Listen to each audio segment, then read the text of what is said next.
Поехали? Поехали, Гена, дорогой мой друг. Я хотел начать ровно так же. Дорогой мой друг, мечты сбываются. В самом центре, я бы сказал. Эпицентре, да. да. А может, эпицентре мировой цивилизации музыкальной. Потому что мы с тобой решили, что мы будем с тобой общаться в музее, который, я думаю, аналогов нету. Это музей синтезаторов или музей аппаратуры, которая была придумана в 60-х, наверное, годах. 60-е, 70-е. И дальше. Даже прямо, 50-е. Тут есть экземпляры даже 40-х и годов. именно здесь, с тобой, с моим ближайшим другом, даже страшно подумать, мы с тобой тесно общаемся четверть века, я думаю, там, где-то до так, середины 90-х. И нам есть что вспомнить, есть о чем поговорить. Поэтому спасибо тебе, что ты есть. И давай начнем. И начнем с удивительных... Сначала лыхаем. Лыхаем, Без да. этого ничего не бывает. Да, Как сегодня ты смажешь, угощаешь так и пойдет, да. удивительным напитком. Кошерным, я надеюсь. Кошерное, все по чесноку у нас. Ну, на 40 градусов есть. 40 точно есть. Ну что, мой друг, простой парень из Саратова, который сделал карьеру из этого, ну, не провинциального, но все-таки не столичного города, и прошел тот путь, который, ну, меня восхищает. И если бы мы говорили только о музыке, то уже это было бы, конечно, достаточно, потому что, когда заходишь в твой центр и видишь фотографии, какие люди, иконы, вот реально иконы рок-музыки были здесь, с тобой, выступали, общались, уже этого достаточно. Но нам есть много что обсудить, поэтому начнем.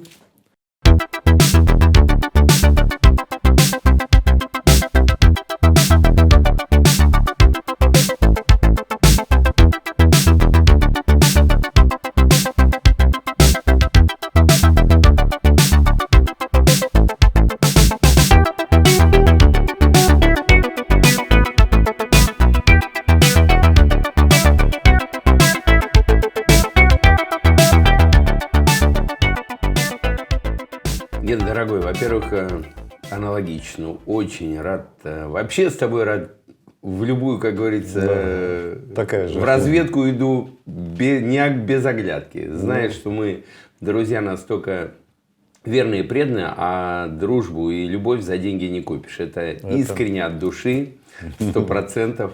И особо приятно именно с тобой сегодня беседовать, потому что интервью этого очень много, но все обычно, а сегодня именно, ты правильно сказал, это не интервью, а это дружеская беседа просто между старыми друзьями, которые фиксируются на пленочку, как говорится, и все, и не более того. Абсолютно, я скажу даже больше. Мы это делаем для себя, и искренние разговоры, которые просто остаются в памяти, чтобы иногда, может быть, наши близкие, мы их пересмотрели, это дорогого стоит. Мне это очень нравится, потому что я общаюсь только со своими. А ты мой вот прямо в сердце. И что ты скажешь? Давай попробуем вспомнить. Вот я помню или 77-й, или 78-й, или 79-й год, когда я попал на концерт. Я его запомнил, потому что таких концертов я, собственно, никогда не видел. Группа «Интеграл», «Проспект Мира». По-моему, это в Олимпийском было. Громадный зал, и вдруг инопланетяне какие-то. Причем играют не вот «Ласковый май», а реально хард-рок. А мы все воспитаны... У меня был магнитофон «Весна» катушками, Deep Purple, который вообще невозможно было слышать. Ну, мы же все переписывали, запиленные эти пластинки, которые мы писали. И вдруг в Москве какая-то непонятная команда. И я тогда обратил внимание на какого-то инопланетянина, который был в каком-то металлическом костюме. Я даже не помню. Я просто помню, что это какой-то шок был. Играла музыка, потому что тогда же мы не понимали, что такое громко и мощно. Было так громко, и это возбуждало так. Я до сих пор люблю слушать рок громко, потому что это же не лаунж. Мы должны его слышать, и он должен тебя пронзить. И вот тогда я первый раз с тобой, будучи незнакомым, познакомился. И потом все это, конечно, изменилось. Барри, который твой ближайший друг, и с которым ты меня много лет назад познакомил, и мы общались, он ушел в шоу-бизнес, а ты пошел дальше. Ты, собственно, после «Интеграла» «Индекс». Ну, наоборот, наверное, я не пошел дальше, а я остался верен Вот. рок-н-роллу и верен рок-музыке. Рок-н-ролл жив. Forever. Forever. Лыхаем. Лыхаем. Геночка, дорогой, во-первых, судьбы у нас примерно похожи, потому что тебе тоже не мама, папа миллионы в наследство оставили, и мне. Мы всего добивались своим трудом. Абсолютно. Причем не только трудом, а кровью, громадными проблемами, которые нас в жизни опускали. Но, как учит иудаизм, чем больше нас прессуют, тем крепче мы становимся. И правильно ты начал с того, что я родился в заводском районе города Саратова. Заводской район, 50-е годы, где проходил школу серьезную, и где за себя мы должны были биться на улице, во дворе, не дома с мамой и Мы папой. только во дворе все. Да, и во дворе прошла, на улице прошло закалка и прошло становление характера именно. И у нас с тобой все одинаково проходило. Да, у меня Подмосковье, Люберцы, Люберцы. город, да, поэтому... Люберцы, мама не горюет, как Ну, раз. Саратов, Люберцы, это все очень Примерно. близко, да. Кстати, Люберецкий славится, что в свое время стрижные ребята гоняли всю Москву, качки. А в Саратове то же самое было, но индустрики назывались. Почему? Индустриальный техникум. Кстати, который закончил Юрий Гагарин.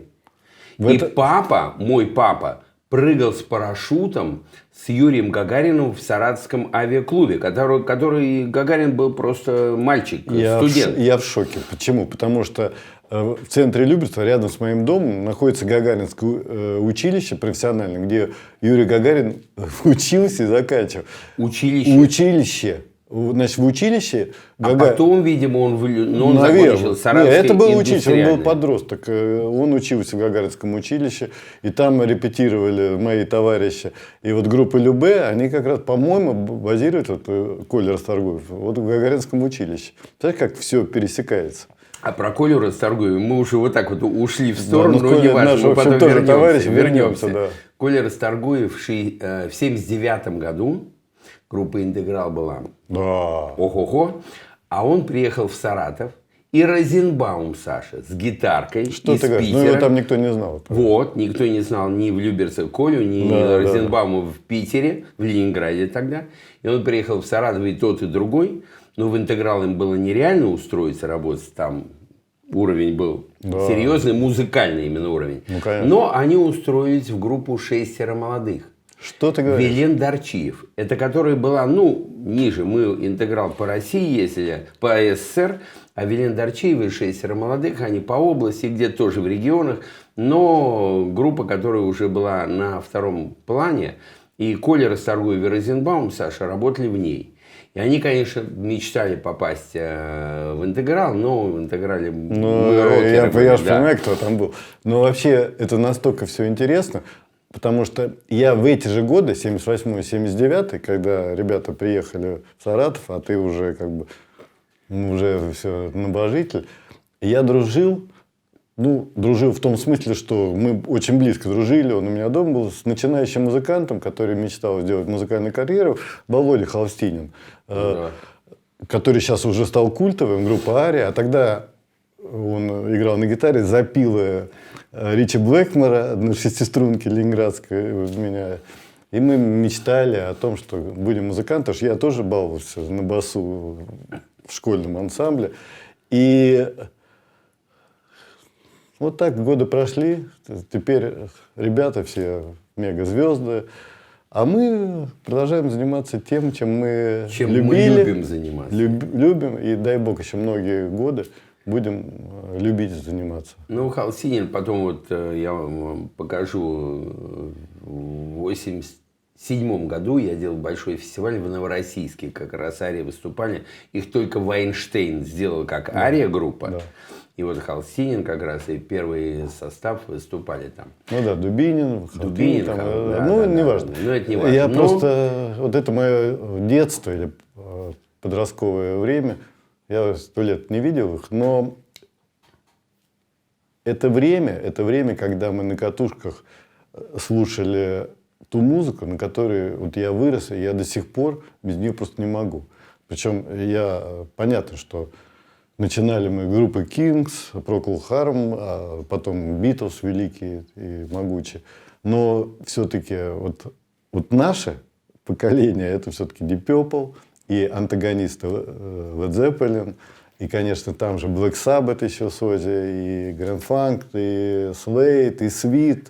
Ну, короче, перечислять, Pink Floyd. Это бесконечная такая сказка, в которой мы растворялись. И это воспитание, оно прям через всю жизнь проносится. И отсюда вот вопрос, почему так быстро вот эта музыка закончилась? Вот в плане... Она не закончилась для нас, но вот следующее поколение, мне кажется, в основной массе слушает там то ли рэп, то ли вот это шоу эстрады, я не знаю, как это назвать.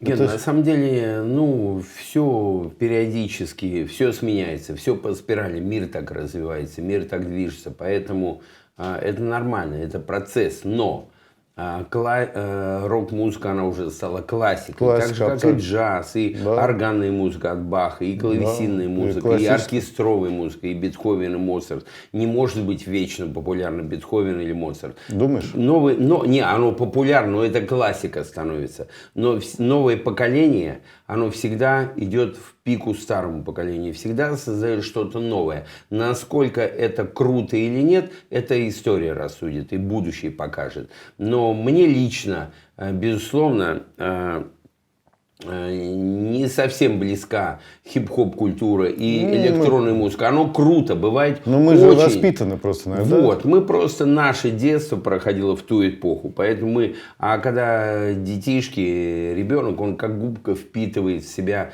то, что вокруг него. И мы впитали рок-культуру, и она Обожаю. в нас будет до конца нашей жизни. И Конечно. только уже мы уйдем, и рок-культуру уйдем. Конечно. Лыхаем. Лыхаем. И правильно ты говорил, что, ну, я вернусь опять в Саратов, у меня папа инженер Саратовского авиационного завода, он 60 лет проработал на заводе. И, кстати, Гагарин в индустриальном техникуме учился, с папой с парашютом прыгал. А потом он приземлился тоже в Саратовской области. Это случайно, конечно, произошло, но в Саратовской области я был на месте приземления Гагарина и не раз. Первый летчик на Земле. Не летчик, ну, а космонавт. это мега-мега Ну, событие. Это тогда Гагарин был как сейчас. Нет такого человека, насколько может быть сейчас популярен. Вот нет человека, который назвать вау номер один. Более того, очень интересную историю. Я встречался с Ринго Старром, барабанщик группы Beatles. Сейчас, если я упаду в обморок, не обращай внимания. Неважно, мы тебя поднимем, нальем еще. Конечно, конечно. И, вернее, в 2011 году мне было 55 лет. И мне мои друзья подарили календарь Гагарина, я потом покажу тебе. И на нем все автографы космонавтов. На календаре 50 лет полета Гагарина в космос, 11 год, в 61 году. И приезжать Ринго Старра в Россию. Чем его удивить? Ну, нереально. И я узнаю историю интересную. В 61 году, когда Гагарин приземлился, он стал мега-герой, как Иисус Христос. Не меньше. Его знал весь мир. Первый человек, который побывал в космосе. И после своего приземления он, конечно, мировой тур сделал. Ну, Россия гордилась, СССР, безусловно, было чем. И он приехал в Лондон. Его эскорт вез из Хитроу аэропорта к Елизавете II.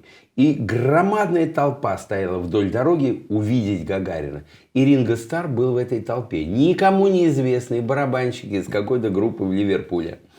И Гагарин был его кумиром, как и многих других. Ну, конечно. И он прилетает сюда, и вдруг мне как раз в феврале дарит на 55 лет календарь Гагарина с автографами, и я его дарю Ринго Старру. Счастье его было в глазах. Он: откуда ты знаешь, что Гагарин мой кумир? Я говорю: Ринго, Ну, ты мой кумир, я же должен знать, кто красиво, твои. красиво, Очень было красиво. прикольно. И он так был впечатлен. У меня есть фотографии, где я ему дарю календарь Гагарина. Потому что они сами же, как космонавты в музыке. Да, безусловно, Битлз сделали громадный прорыв, как говорил Джон Леннон, мы популярнее Иисуса Христа. Ну, и я отчасти он был прав. считаю, потому что так и что есть. мир, он делится на христианство, мусульманство, иудаизм, еще буддизм. так, Там. Но Битлз знали весь мир, все религии, все конфессии, они были, безусловно, мега популярны.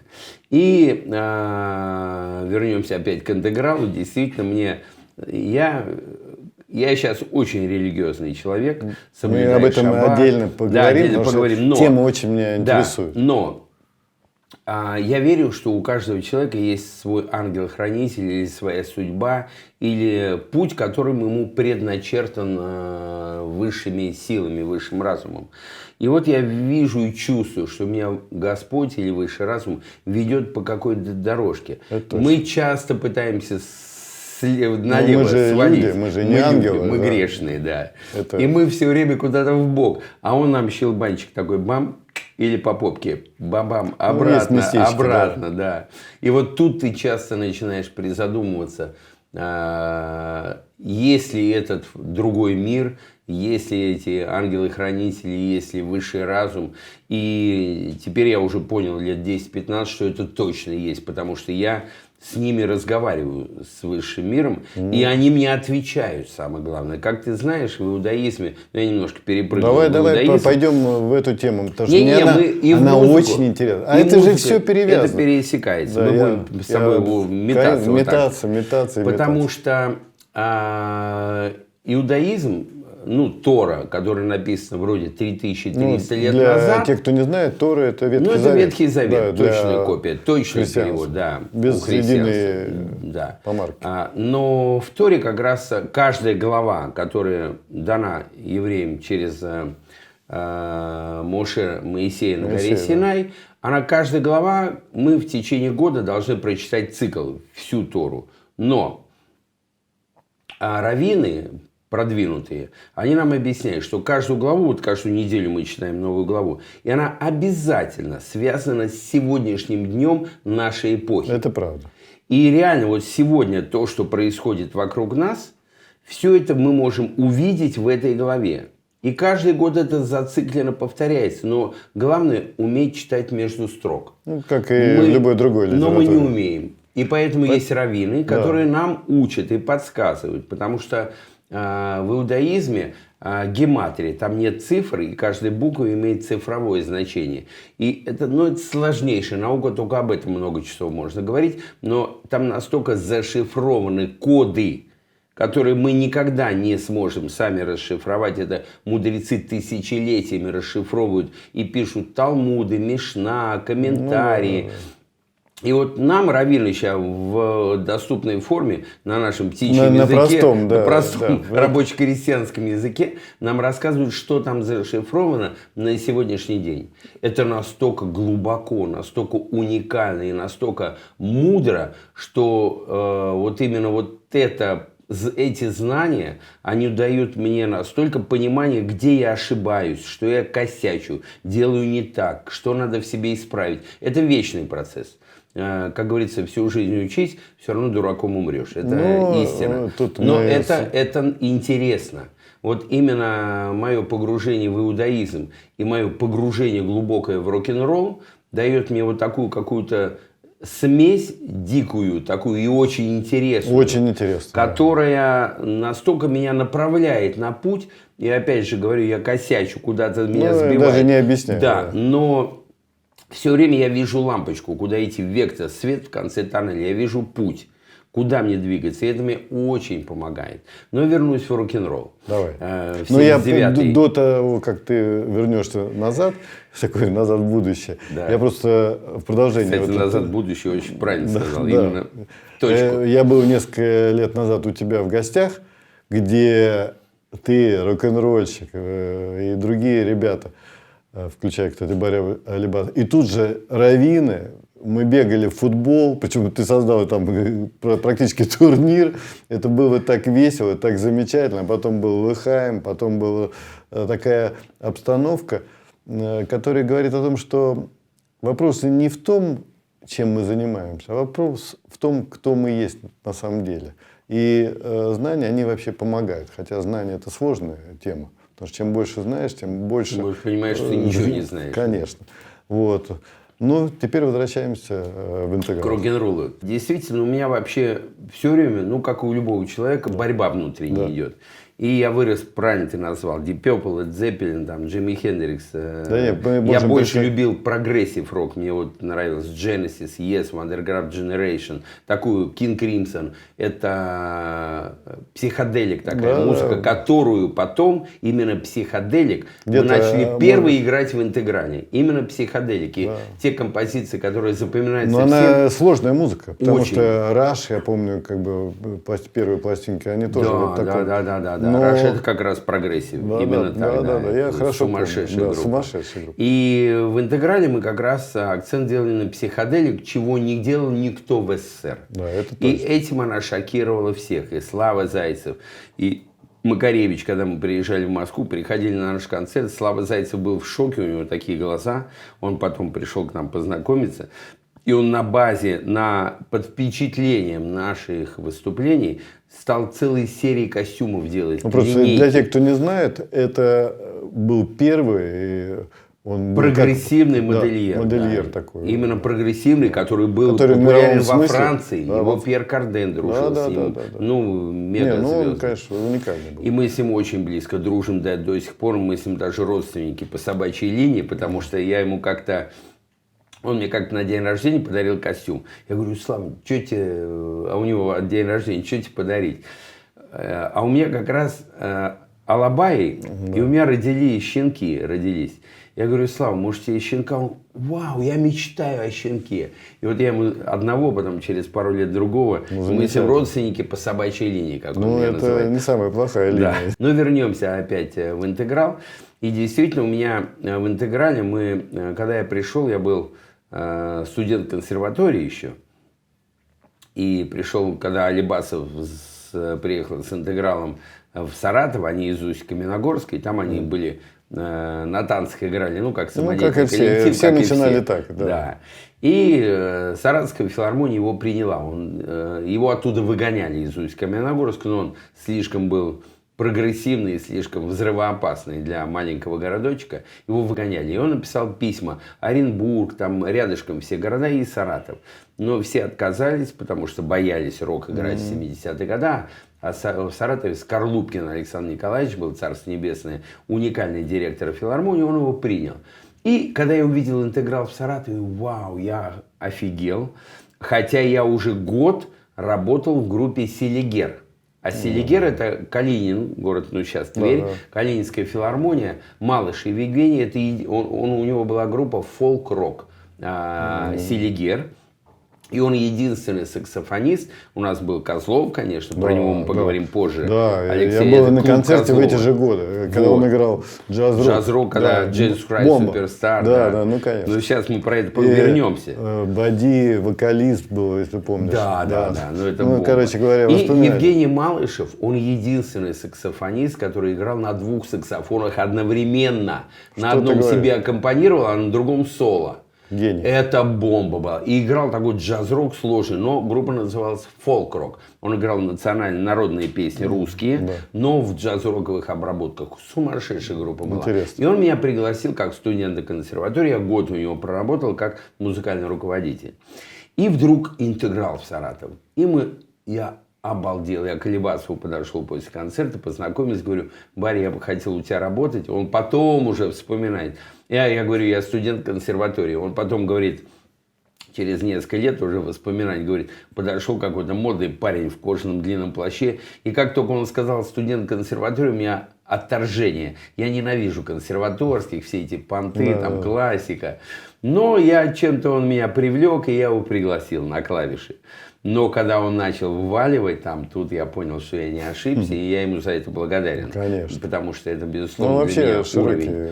Ну, Алибасов, к сожалению, сейчас болеет, ну, неважно, я надеюсь, выпутается из этой ситуации, он крепкий человек.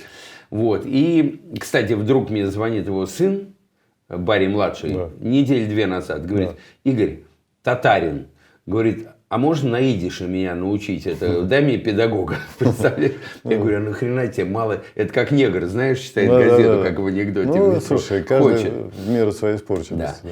И так я попал в «Интеграл». Хотя потом уже Барри говорил, что на лысине Сандлера группа «Интеграл» уехала в Москву. Да, это крылатая фраза. Крылатая фраза, да. И так мы стали, как говорится, взрывать уже вся и все. И ты прав, костюм у меня первая жена была балерина, и я у нее взял лосины балетные напялил. Ну, надо же как-то отличаться от других. Ну, конечно. Одел... Тебе это удалось как никому, мне кажется. Это мои воспоминания просто. Женские финские сапоги купил 42-го размера, потому что мужские были керзовые только, солдатские. Это смешно, да. Вот такие вот они у меня на фотографиях есть. Папа на Саратовском авиационном заводе он мне принес такую серебристую ткань, и самолеты обтягивали. Я из нее пошил костюм с крыльями. Да, я перчатки мотоциклетные. У мамы в сундуке где-то сову нашел такую. Рей-Бан очки, это самый дорогой в моем костюме был. 120 рублей отдал. Это тогда зарплата месячная была. Я за 100 покупал. Во-во-во. Ну, это крутейшие. Крутейшие такие модные Рей-Бан. И смешная история. Тогда же длинные волосы можно было. Модно. Чем длиннее каждый сантиметр имело значение. Это моя была всю жизнь мечта. Вот. Мы патлы отращивали. Да. Приехали в Анапу. И гастроли там. И с гитаристом Витей Щедриным из Питера мы с ним дружили. В одном номере жили по 2 человека. И мы с ним Анапа, берег моря, лето. И выпили бутылочку водочки. Одну, вторую, кстати, лыхаем. Это очень кстати. Да. Мой друг. И вдруг меня глюкануло. Ну, сильно выпил. Ну, алкоголь. И я говорю, да, подействовал алкоголь. Я говорю, Вить, побреюсь на лысо утром. А тогда отращивали, за это бились. Ты был первый лысый, я думаю, в России, в Советском Союзе. Да, он мне говорит, да хватит болтать, еще на бутылку поспорили, я для уверенности, что мне это надо сделать. То не поспоришь. То есть ты опередил свое время. Да. И утром я иду в парикмахерскую под нулек. А днем, кстати, объявили, что умер Высоцкий. Так совпало. 25 июля 80-й Я был год. на похоронах, да. Во. Я иду обратно. Барри Алибасов навстречу. У него глаза квадратные. Он, Сандлер, ты что ли? Он видит лицо знакомое, а другой человек. Я говорю, да. И он начинает как орать. Ты что натворил? Ты что наделал? Ты мне все шоу сорвешь. Нас за длинные волосы тогда мочили, убивали, закрывали концерты. А лысый — это вызов партии, правительству, лично Брежневу, КГБ. Ну, догадываюсь. Нас закроют. Я говорю, Барри, не подумал, уже не приклею обратно, как-то спрячусь, там, месяц-два обрасту. Орал, куда деваться. А до меня лысый, ты прав, был только Хрущев и Котовский. Да. На сцене был Котовский, я первый, да. И вечером концерт. Анапа, 4000 битком у нас аншлаги были. Да. Битком зал, в Анапе, в парке там открытая площадка. А я там ногами играл, стробоскопы, дым, коромыслом, шоу нереальное. И все это взрывы такие. И вдруг в конце концерта 4000 человек встают и начинают скандировать: «Лысый, давай, лысый, давай». Да, Алибасов тут же подбегает прямо на сцене. Так, закрепили образ. Никаких обрастаний. И после этого каждый день ко мне приходил в номер, брил меня, чтобы лысина блестела. А я же сладкоежка. Конфетки тоже мы с тобой любим. И я съел очередной килограмм, там, Мишка на севере или Аленушка, не помню. И фольги много осталось. Я ее мелко нарезал в целлофановый мешок. И вазелин по 6 копеек. Баночки такие продавали. Купил зелененький, точно. Намазал башку вазелина, блески налепил. Да, вот и прожектора слепили, у меня все блестело. Шок был у людей в зале. И пресса писала в «Интеграле» на клавишах «Инопланетянин». У него лазеры из головы светят. Дальше пресса делала свое дело. Сейчас это пиар называют, тогда это просто реклама. И у нас были проданы билеты до... это был период, конечно, мощнейший, такой любви безграничной. И мы даже, я помню, во Владивосток, первый раз, когда мы поехали, по 3 концерта в день, мы неделю обычно работали в городе. Вдруг нам звонят через 2 недели, когда афиши повесили: sold out, все билеты проданы, можно по 4 концерта. А мы 14 рублей 50 копеек получали с концерта. По 4 в день? По 4 в день. Как это? Мы, ну, денежки зарабатывать, Не, давай я понял, можно. на 4 концерта. Вот. Через неделю звонят, все продано, а можно по 5 в день концертов. Мы, ну давайте, молодые, энергии дофига. Ну, да. Первый концерт начинался в 9 утра, в 12, в 3, в 6 и в 9 вечера. 2 часа концерт, полчаса люди выходят, полчаса заходят. Ну, это книга Гиннесса. 7 Книга дней, Гиннесса. неделю целую, по 5 в день. То есть ночью мертвый приходишь домой в час ночи, стакан накатил, чтобы вырубиться. Да. В 7 утра подъем, в 8 на площадке. Слова фонограммы тогда не было, все Конечно. живьем. Всё живьем, Но да. самое поразительное было, что в 9 утра открывает занавес, ну помнишь, как конечно. дворец культуры моряков тогда или офицеров, Ну, что-то, неважно, во да, Владивостоке. да. Дворец И культуры. Дом культуры. да, Дом культуры. И барышни в вечерних платьях с бриллиантами накрашены в 9 утра. Знаешь, во сколько Да им нет, надо встать, чтобы да марафет нет, ну навести? это вообще какие-то... Понедельник, вторник, каждый день. И это был для города праздник «Интеграл». Понятно. Нет, ну И, это ну и кажется. дальше мы все прииски золотые, Якутск, вот БАМ, Тында, все мы обчесали, всю Россию с севера на юг, с запада на восток, в каждой дыре были. Очень прикольная история. В Муроме, по-моему, была Владимирская область, не помню. У нас там, ну, соло барабанов было 10 минут, 2 барабанщика Было, вваливали, да, да, помнишь, что-то, да. мощное. И я в инопланетянском костюме, ну, вышли покурить, там, около ДК, там, деревня, знаешь. И велосипедисты подъехали, наверное, смотрят, как на это, ну, инопланетяне реально. Конечно. И мы курим, болтаем там, и вдруг я говорю велосипедисту: о, дай прокатнуться. Он: да на. И я по деревне на велосипеде поехал в костюме. Бабки Короче семечки говоря, клевали. Одна взлетела на дерево куда-то, думала инопланетяне. Ну, Там конечно. шок был у людей. Там пару велосипедистов навстречу ехали, врезали в столбы. Там. Ну, это, Ну, конечно, очень прикольная чудило, история, да. конечно. Ну, Вот, но потрясающе. историй много было, да. Ну, я догадываюсь, как гастрольная жизнь, это же вообще другая жизнь. Вообще Это другое. тогда. вообще другое. В Новосибирске были после концерта, последний концерт, громадная площадь, там зал громадный, театр оперы, и там 3 зала. В одном из них концерт был. И мы уже часа через 2 после концерта выходим. Я, Алибасов, Щедрин, мой дружок, и Надя, моя жена. Мы с ней ездили, она Ну, конечно. костюмерша у нас была. И вдруг, зима была, и у театра 2 часа дежурили девчонки, фанатки наши, человек 20.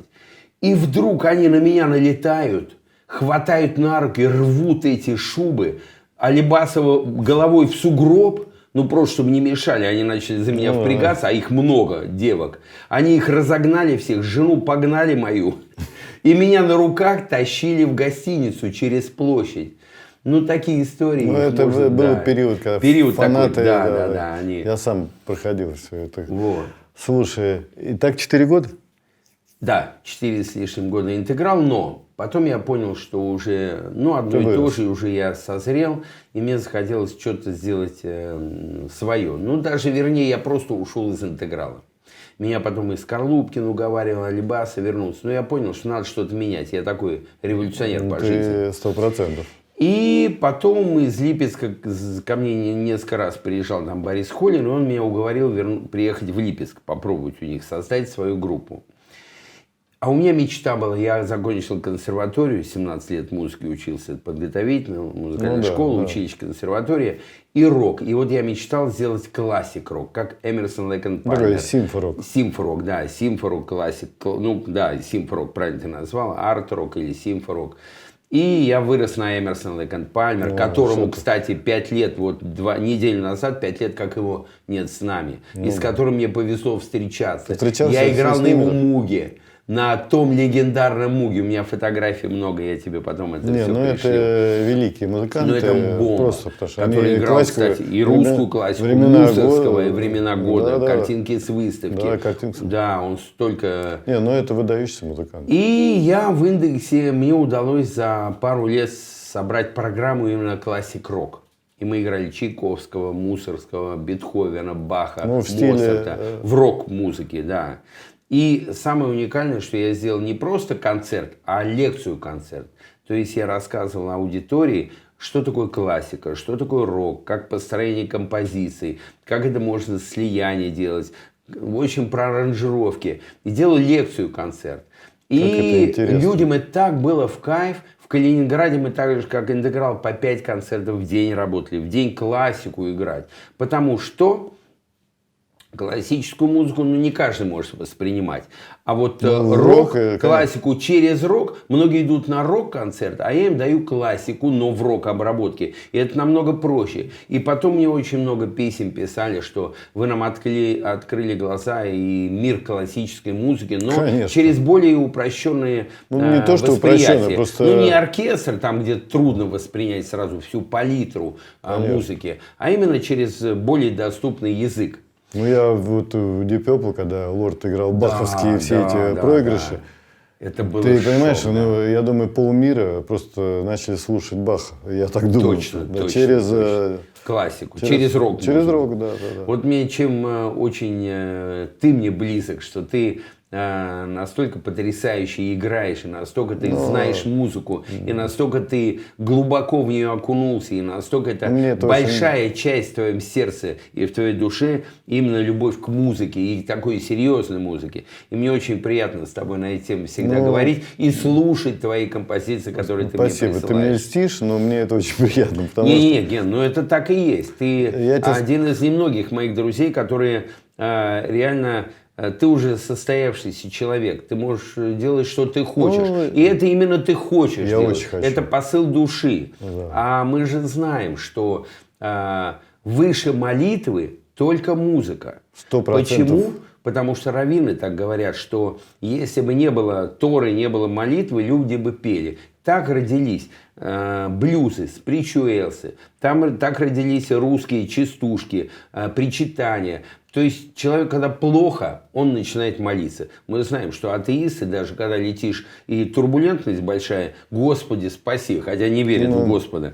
Но, не важно, важно, что они поют. Вот. Но рабы на плантациях, они просили Господи спаси, но Бог не слышал их по разным причинам.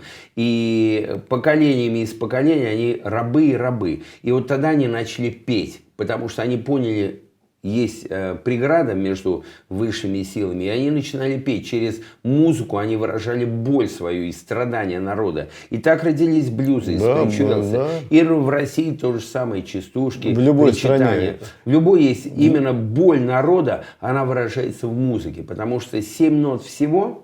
Но 7 цветов радуги, 7 дней недели, 7 это такая магическая цифра. И вот эти 7 нот всего в разных сочетаниях, в разных ритмах, в разных звуках, музыкальных инструментах, они настолько глубоко действуют на наши тонкие струнки души, что это высшее проявление. Абсолютно. Подписываюсь. Я тебе скажу больше.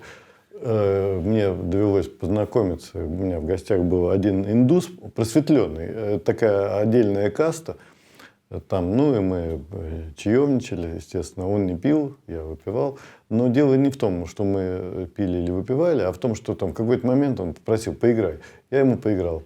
И он мне сказал мысли, которые, на мой взгляд, очень подтверждают все, что ты говоришь. Он говорит, что музыка – это, пожалуй, единственное, что напрямую связывает нас с Творцом.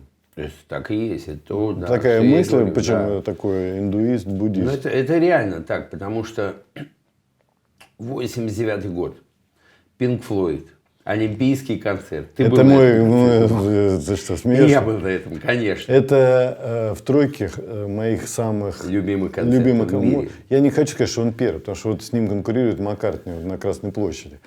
Но тот концерт – это ярчайшее впечатление моей жизни. Когда свиньи самолеты летали, звук, Гилмор, тогда они же все играли вместе еще. Концерт, который меня... И потом Pink Floyd – это отдельная история, потому что вот, когда мы говорим психоделическая музыка, то вот два проекта их, Dark Side of the Moon и Вишувахи, просто я до сих пор слушаю, и меня срывает крыша. Вот прямо до сих пор. Первый концерт я на рок попал, концерт, это 79-й год, Элтон Джон. Это отдельная история, я тебе рассказывал про нее, потом поговорим. Это уникально. Я с ним встречался. У меня автографы до сих пор его лежат в журнале «Англия». Помнишь журнал? Я про него прочитал в Англии или Америка, где Англия. он про молодого музыканта, Да, который... да, да. 79-й, не 78-й? Или 78-й, извиняюсь, да, 78-й, Да. наверное. В журнале «Англия» такой формат, и фотография он за роялем, Да, и статья. да. Я думаю, что это за человек какой-то, вроде бы консерватория, вроде бы... Да, всё как положено, да. И вдруг он вытворяет. Стадионы. Да. И потом, Так вот, я с ним познакомился на том концерте. Ну, я сейчас вернусь к Pink Floyd. И Pink Floyd в 89 году, я когда попал, первое отделение я смотрел где-то на галерке, куда билет купил. Ну, конечно. А потом я прорвался в партер. Да. И случайно Я в абсолютно. партере стою. Во, и я попал на какой-то 5-7 ряд партер. Гена, у меня...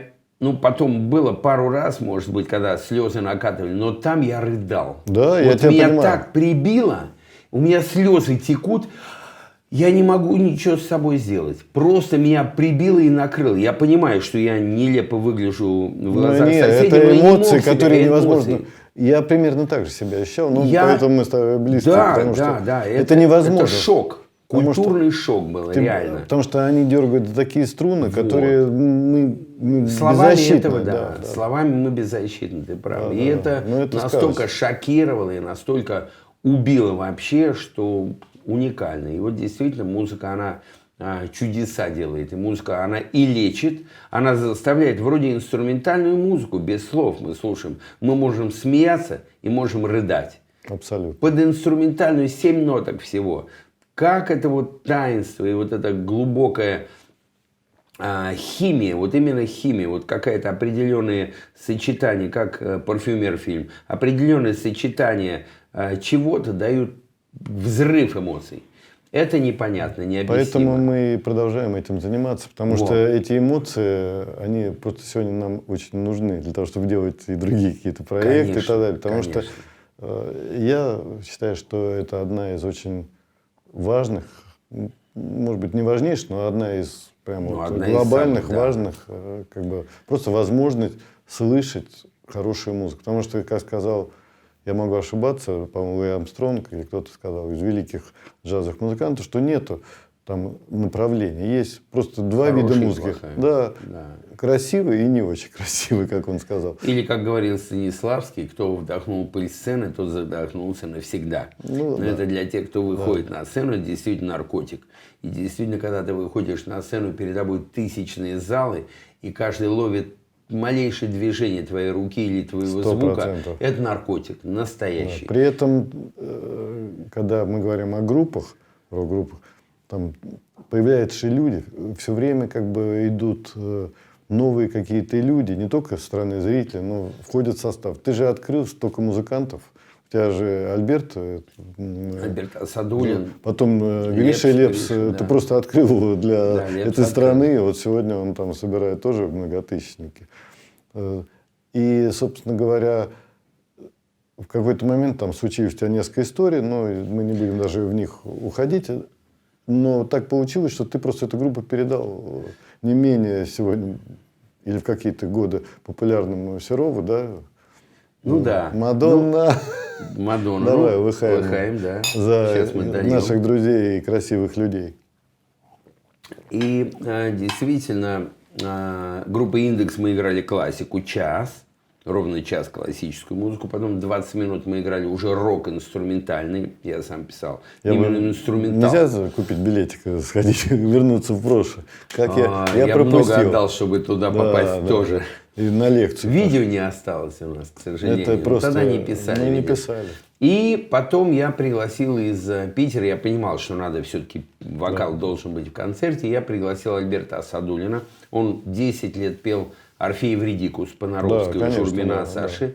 И я приехал ему в Питер и говорю: Алик, до седых, извиняюсь за выражение, волос Да. будешь петь Орфея, надо что-то в движение вперед. А я с татарами всю жизнь. Во-первых, Саратов – это Саратау, Желтая гора, татарское слово. И в Саратове очень много татар, я с ними дружу с детства. Алибасов татарин, Асадуллин татарин. У меня с татарами как-то Ну, близко. это прекрасно. Слушай, Аконская Они колбаса, прекрасные баня, нации, да. все наши люди. Прекрасные нации, Да, очень замечательно. трудолюбивые, И чистюли, они красивые, молодцы. Не бухают тоже, такие такие правильные. Это вопрос, но... в Ну, как и мы. да, Все бухаем, но да, в меру. Ну, согласен. И я Алику говорю: Алик, на Невском сидим в кафе там где-то. Я говорю: Алик, давай поехали ко мне вокалистом. А он был один из лучших в 80-х годах. Он Не, у бешеный него человек. глотка такая, что... Бешеный. А он, татарин, аккуратный, осторожный. Он говорит: ну я брошу, я что-то мега-звезда, и куда-то в Липецк, какой-то индекс там. Я говорю: Алик, у меня эти предложения. Бери отпуск и приезжай ко мне за месяц. Покатаемся с тобой. Понравится, останешься, нет, езжай обратно. О, хорошая идея. Написал отпуск. Шуб, тогда генеральный директор Ленконцерта. Приехал в Липецк. И мы сделали программу и поехали на гастроли. Ну, программу я уже подготовил, он в нее быстро вошел. И 2 недели гастролей. И он прямо с гастролей пишет телеграмму: Шубу прошу уволить по собственному желанию. И у меня задержался на 3 года. 3 года он у меня был солистом. Вот «Дорога без конца», его, там все вот эти шлягеры, все это родилось в нашем коллективе. И действительно он мне очень благодарен за это. До сих пор мы дружим. Ну, замечательно. Он потрясающий певец. Но потом мы разошлись с ним, потому что он все-таки более эстрадный певец. Ну, да. Я более роковый певец. Я всегда люблю держать свою линию. И потом мы приехали в Сочи на гастроли в 1987 году. Фестивальным работали. И жили в Приморской. И зашли в ресторанчик. Вот. И я уже спать ложился в какой-то из вечеров. Я искал себе солиста. И мне ребята стучат, там наши музыканты говорят: Игорь, спустись в ресторан, там мальчик хорошо поет. И я в тапочках, в халате спустился. Ну, послушаю, думаю. И мальчик пел очень круто. На следующий день я уже спустился, подошел к нему, познакомились. Говорю: ну, как звать? Гриша. Ну, приглашаю тебя в группу. Он сразу бросил кабак и уехал на 2 года на гастроли со мной. Ну и Гриша Лепсверидзе. Я говорю: Лепсверидзе не вы, говорю, будешь Лепсом. И то есть ты ему сценическое имя. Ну, так получилось, да. Вот, ну, и он не жалеет, и я не жалею, он много об этом говорит, и он молодец, что он помнит об этом. Знаешь, иногда люди говорят: да это мы крутые. Но он помнит, что действительно, первые шаги на профессиональной сцене он делал именно в нашей группе. И у меня видео есть, где он первый раз в Лужниках выступал в составе «Индекс». Длинные волосы, рок пел. Ну, я писал сам музыку тогда. В стиле «Ес», такая прогрессив-рок как раз. «Бешеный день», «Лабиринт», такие композиции. Радостный гомон полночнича, шум волновым, вожделение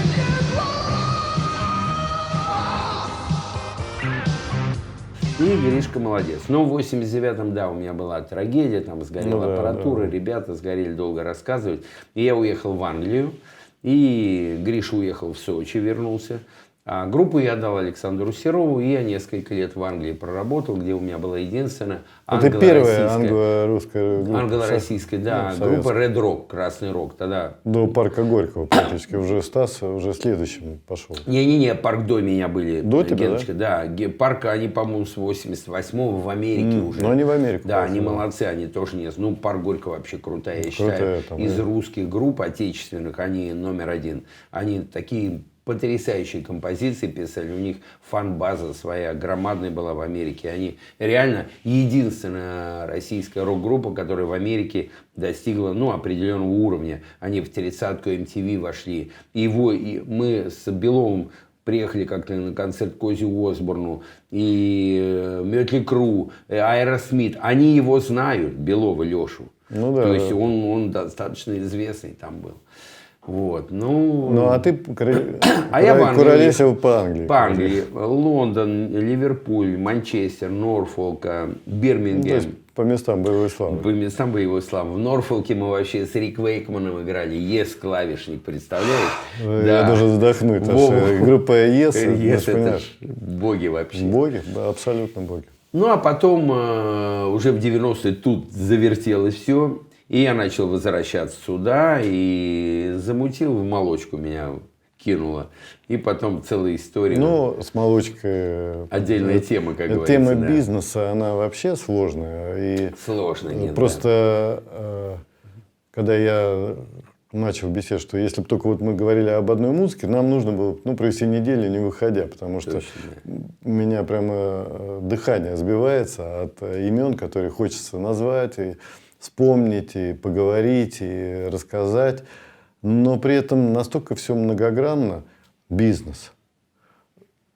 религии, которую я бы очень хотел отдельно выделить и поговорить вообще о вере, о религии, не только в твоей жизни, а вообще обсуждение того, что мы чувствуем, когда мы верим. Это вопрос сложный, потому что он идет. Я не религиозный человек в том понимании, в котором ты религиозный. Я не соблюдаю там, кошер, шаббат и все остальное. Я дружу со многими нашими общими друзьями-раввинами и уважаю. Я агностик, я сочувствую и в меру своих сил поддерживаю это движение, но мы разные в этом. Но тем не менее, я завидую людям, которые в этом находят такую поддержку и такую возможность, может быть, даже реализовываться, потому что когда человек во что-то верит, то он имеет дополнительные возможности, потому что всегда это как второе мнение, посоветоваться, может быть, услышать подсказку, потому что никто уже не напишет, как жить правильно, как жить неправильно, делать так, делать это. Вся жизнь, она строится на соблазнах, на каких-то возможностях, провокациях, на принятии решений. И, возможно, вот эту тему я бы с тобой очень хотел бы обсудить, потому что ты меня просто очень удивляешь. С одной стороны, человек, который рок-н-ролл, наркотики, секс, да. И тут же такое святое, что надо шепотом говорить, тихонечко, в тишине, вместе с Ребби, который, в отличие от других религий, не является посредником, а он практически разъясняет. Он помощник, он человек просто всегда блестяще образованный, человек, который много знает, который вначале изучил, в том числе Тору и многие другие труды, Талмуды и так далее. Но при этом всегда очень комфортно и понятно доносит до тебя какие-то вещи.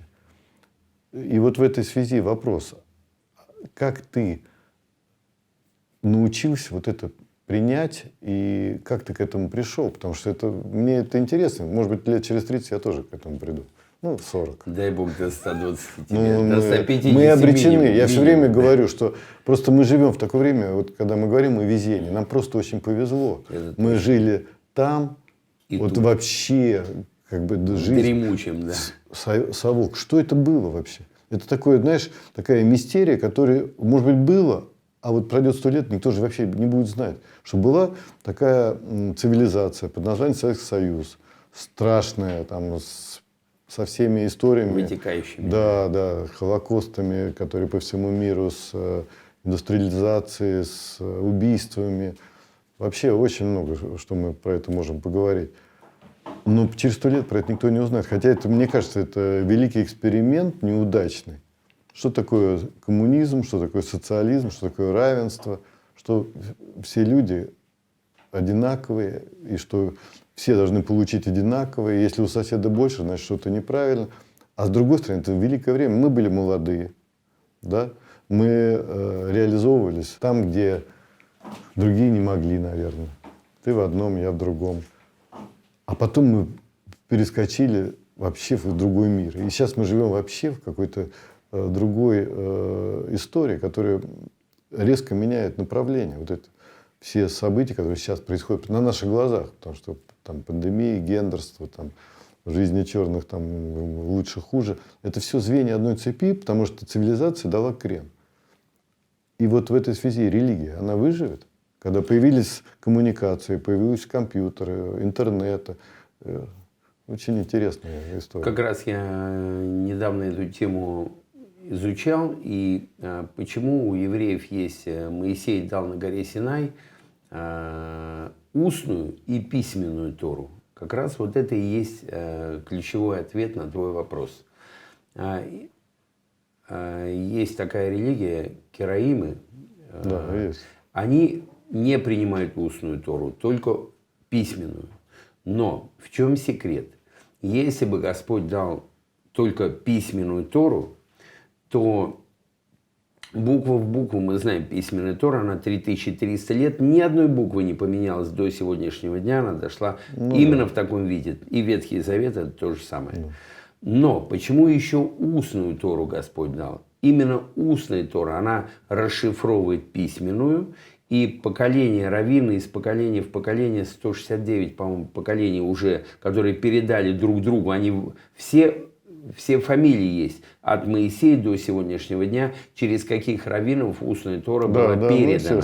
Но почему? Потому что устная Тора, она расшифровывает и адаптирует ее под сегодняшний день. И даже развивает. Вот. И в Иерусалиме есть институт раввинов, раввинат, которые адаптируют современный мир под законы Торы.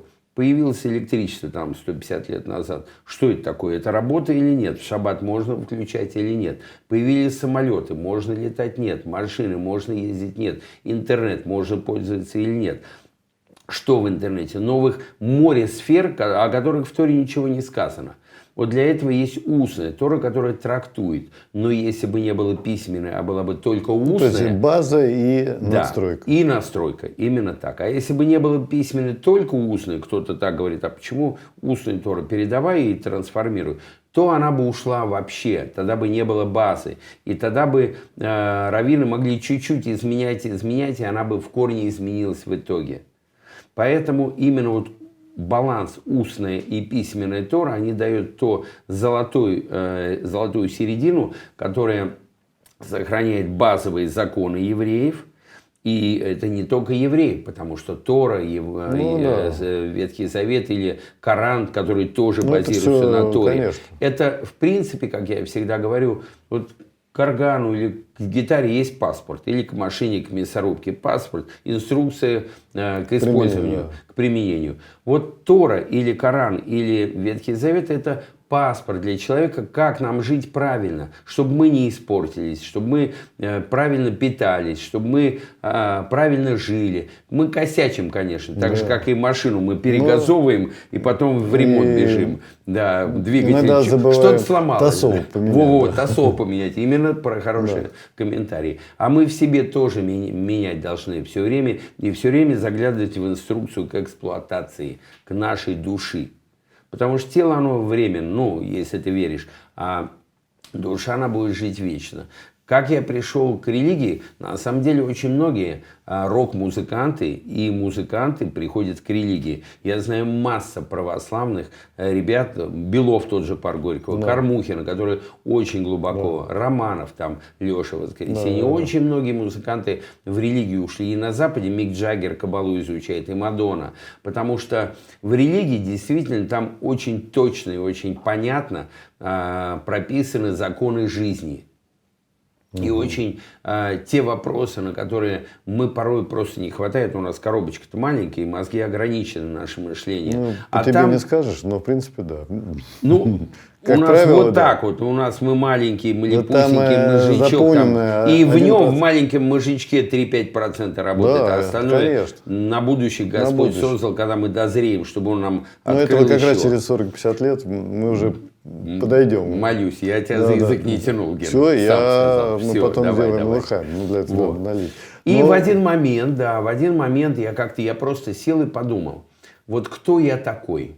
Игорь Сандлер, вот такой самый умный, самый крутой, рок-н-ролльщик, всех покоряю и так далее. И если мои все предки 3300 лет, а мы знаем, что 150 лет всего назад все евреи жили в местечках оседлости, в черта оседлости. Конечно. И все евреи тотально, почти все, были религиозные. Ходили в синагогу, молились и так далее. И вот эта мудрость еврейская традициями передавалась с поколения в поколение. И вдруг родился такой Сандлер умный и сказал, да все это хрень, да все ерунда, я ни во что не верю, я самый умный, посмотрите, 20-21 век, я вот тут самый крутой. И я вдруг понял, что, наверное, во мне проблема, что я не верю. Поколениями. Сейчас нас очень много отвлекает. Интернет, ну все вот вокруг нас. Столько развлечений, столько информации. Громадное количество. Она сейчас нас переполняет, и мозги порой не успевают с ней справиться. А тысячелетиями не было такой информации. Люди более глубоко изучали внутренность нашу, именно душу. Это связанные вещи, потому что не было информации. И они очень глубоко изучали душу. И они ее изучали. и все это записывали в Вавилонские трактаты, Иерусалимский Талмуд. И они знают, вот те евреи, которые мудрецы, ты прав, что мы с ними иногда говорим, потому что они нас знают в разы больше, чем мы себя. Нас отвлекает шелуха, которая вокруг нас. Или, как я ее называю, пена. Вот мы сейчас живем в состоянии пены, а мы не знаем вкуса пива. И вот мы в пене крутимся, нам поверхностная информация. Чем мне жалко молодежь сейчас? А у некоторых есть глубокие ребята. Но они хватают информации из интернета поверхностную. Мне что-то надо, бам, Google, ответ сразу. Википедия, посмотрел, внешне, тык-тык-тык, 2 слова, я все знаю. Но я ничего не знаю, потому что это шелуха, это пена. А чтобы окунуться глубоко, надо почитать. Как знаешь, «Война и мир» очень популярный роман в Америке. А знаешь почему? Кино? Нет, потому что, почти. Его перевели и сделали вот такую брошюрочку. Коротко, это пошел туда, туда, туда, и все, вот «Война и мир». И люди читают, они думают, что они знают «Война и мир». Но «Война и мир» это ты надо прочитать. 4 тома, я 5 раз. Вот. И каждый раз это был новый роман. Именно так. Именно каждый раз. Ты это мой любимый вообще. Это классика. Да. Вот, а Талмуд это в разы глубже. Информация и мысли, и знания. Там такая глубина, что действительно я уже сколько лет, 15 читаю Тору каждую неделю в шаббат. Я вечером, я как-то себе, знаешь, когда лет 12 назад, когда я вдруг понял, что попробую шаббат соблюдать. Хотя это нереально, я понимал, потому что на сутки отключать телефон нереально. Миллион звонков, да, как это? Я думал, я отключу телефон, мир остановится. Мы все живем в этом режиме, поэтому надо просто взять и на неделю его просто отдать. А я на даче-то у меня был, и у меня рядом живут мои помощники, я как-то Паше отдал на субботу, говорю: Паш, вот тебе телефон мой, если кто-то будет звонить, что-то срочно случится, там болеть, не дай бог спасать, конечно, дай мне трубку, я полечу. Но если не срочно, ты говори, перезвоните, пожалуйста, Игорь Борисовичу там в 6, 7, 8 вечера после субботы. И за 10-12 лет 2 срочных звонка было. Оказывается, мир не остановился, все идет по-старому, друзья все привыкли, в субботу мне не надо звонить, но... Для меня это такая отдушина. Я знаю, у меня мозги отдыхают. Они уже привыкли, организм привык. Раз в неделю я отключаюсь от внешнего мира на сутки. Я читаю главу Торы, отдыхаю, бегаю с собачкой по лесу, занимаюсь спортом, читаю какие-то книги. И я точно знаю, мне никто не звонит и мне никто не нужен. Это прекрасно. И это такой кайф. Я впервые в субботу я стал днем спать минут 30-40. Раз вырубаешься. Да. И у меня организм полностью очищается за сутки. И у меня дают такую энергию на следующую неделю, что я просто понял, что евреи не идиоты такие, да. Такие похоже, что не идиоты, не висят на турниках, а делают шаббат. Да. На турнике виси, занимайся это само собой. Я так пошучиваю. Но, в принципе, это дает какую-то отдушину такую. И на шаббат я прихожу в синагогу, и там раввины и умные люди говорят такие тосты потрясающие, там такие уроки идут. Там с Берлазаром час занимаемся. Но это реально просто понимаешь, что у тебя какая-то вот та тысячелетняя мудрость нашего народа, она крупицами, но в тебя как-то входит. И ты можешь генетически она уже в нас есть, но мы должны открыть ей чуть-чуть чакры наши внутренние, чтобы она... Почему шестиконечная звезда? Потому что это треугольник мы к Богу, и он к нам в ответ. Вот тебе мы руки распростерты, это снизу вверх и сверху, и тогда он к нам. Но мы должны первый шаг сделать. Когда мы делаем первый шаг, то к нам тогда мы открываемся. Или к нам идет информация, идет мудрость. А если мы закрытые, то к нам ничего не приходит. Как говорят, сосуд надо освободить, чтобы его наполнить новой информацией, новыми мыслями. Мы заполнены как. Информация у нас, она в голове, и у тебя, и у меня море. Но мы должны иногда ее выплескнуть куда-то, эту информацию, чтобы чуть-чуть дать новой информации зайти. Мы ограничены, к сожалению. И вот это... это очень развернутый ответ. Очень по существу. Я тебе скажу, что я слушал, и при всей моей истории я задумался.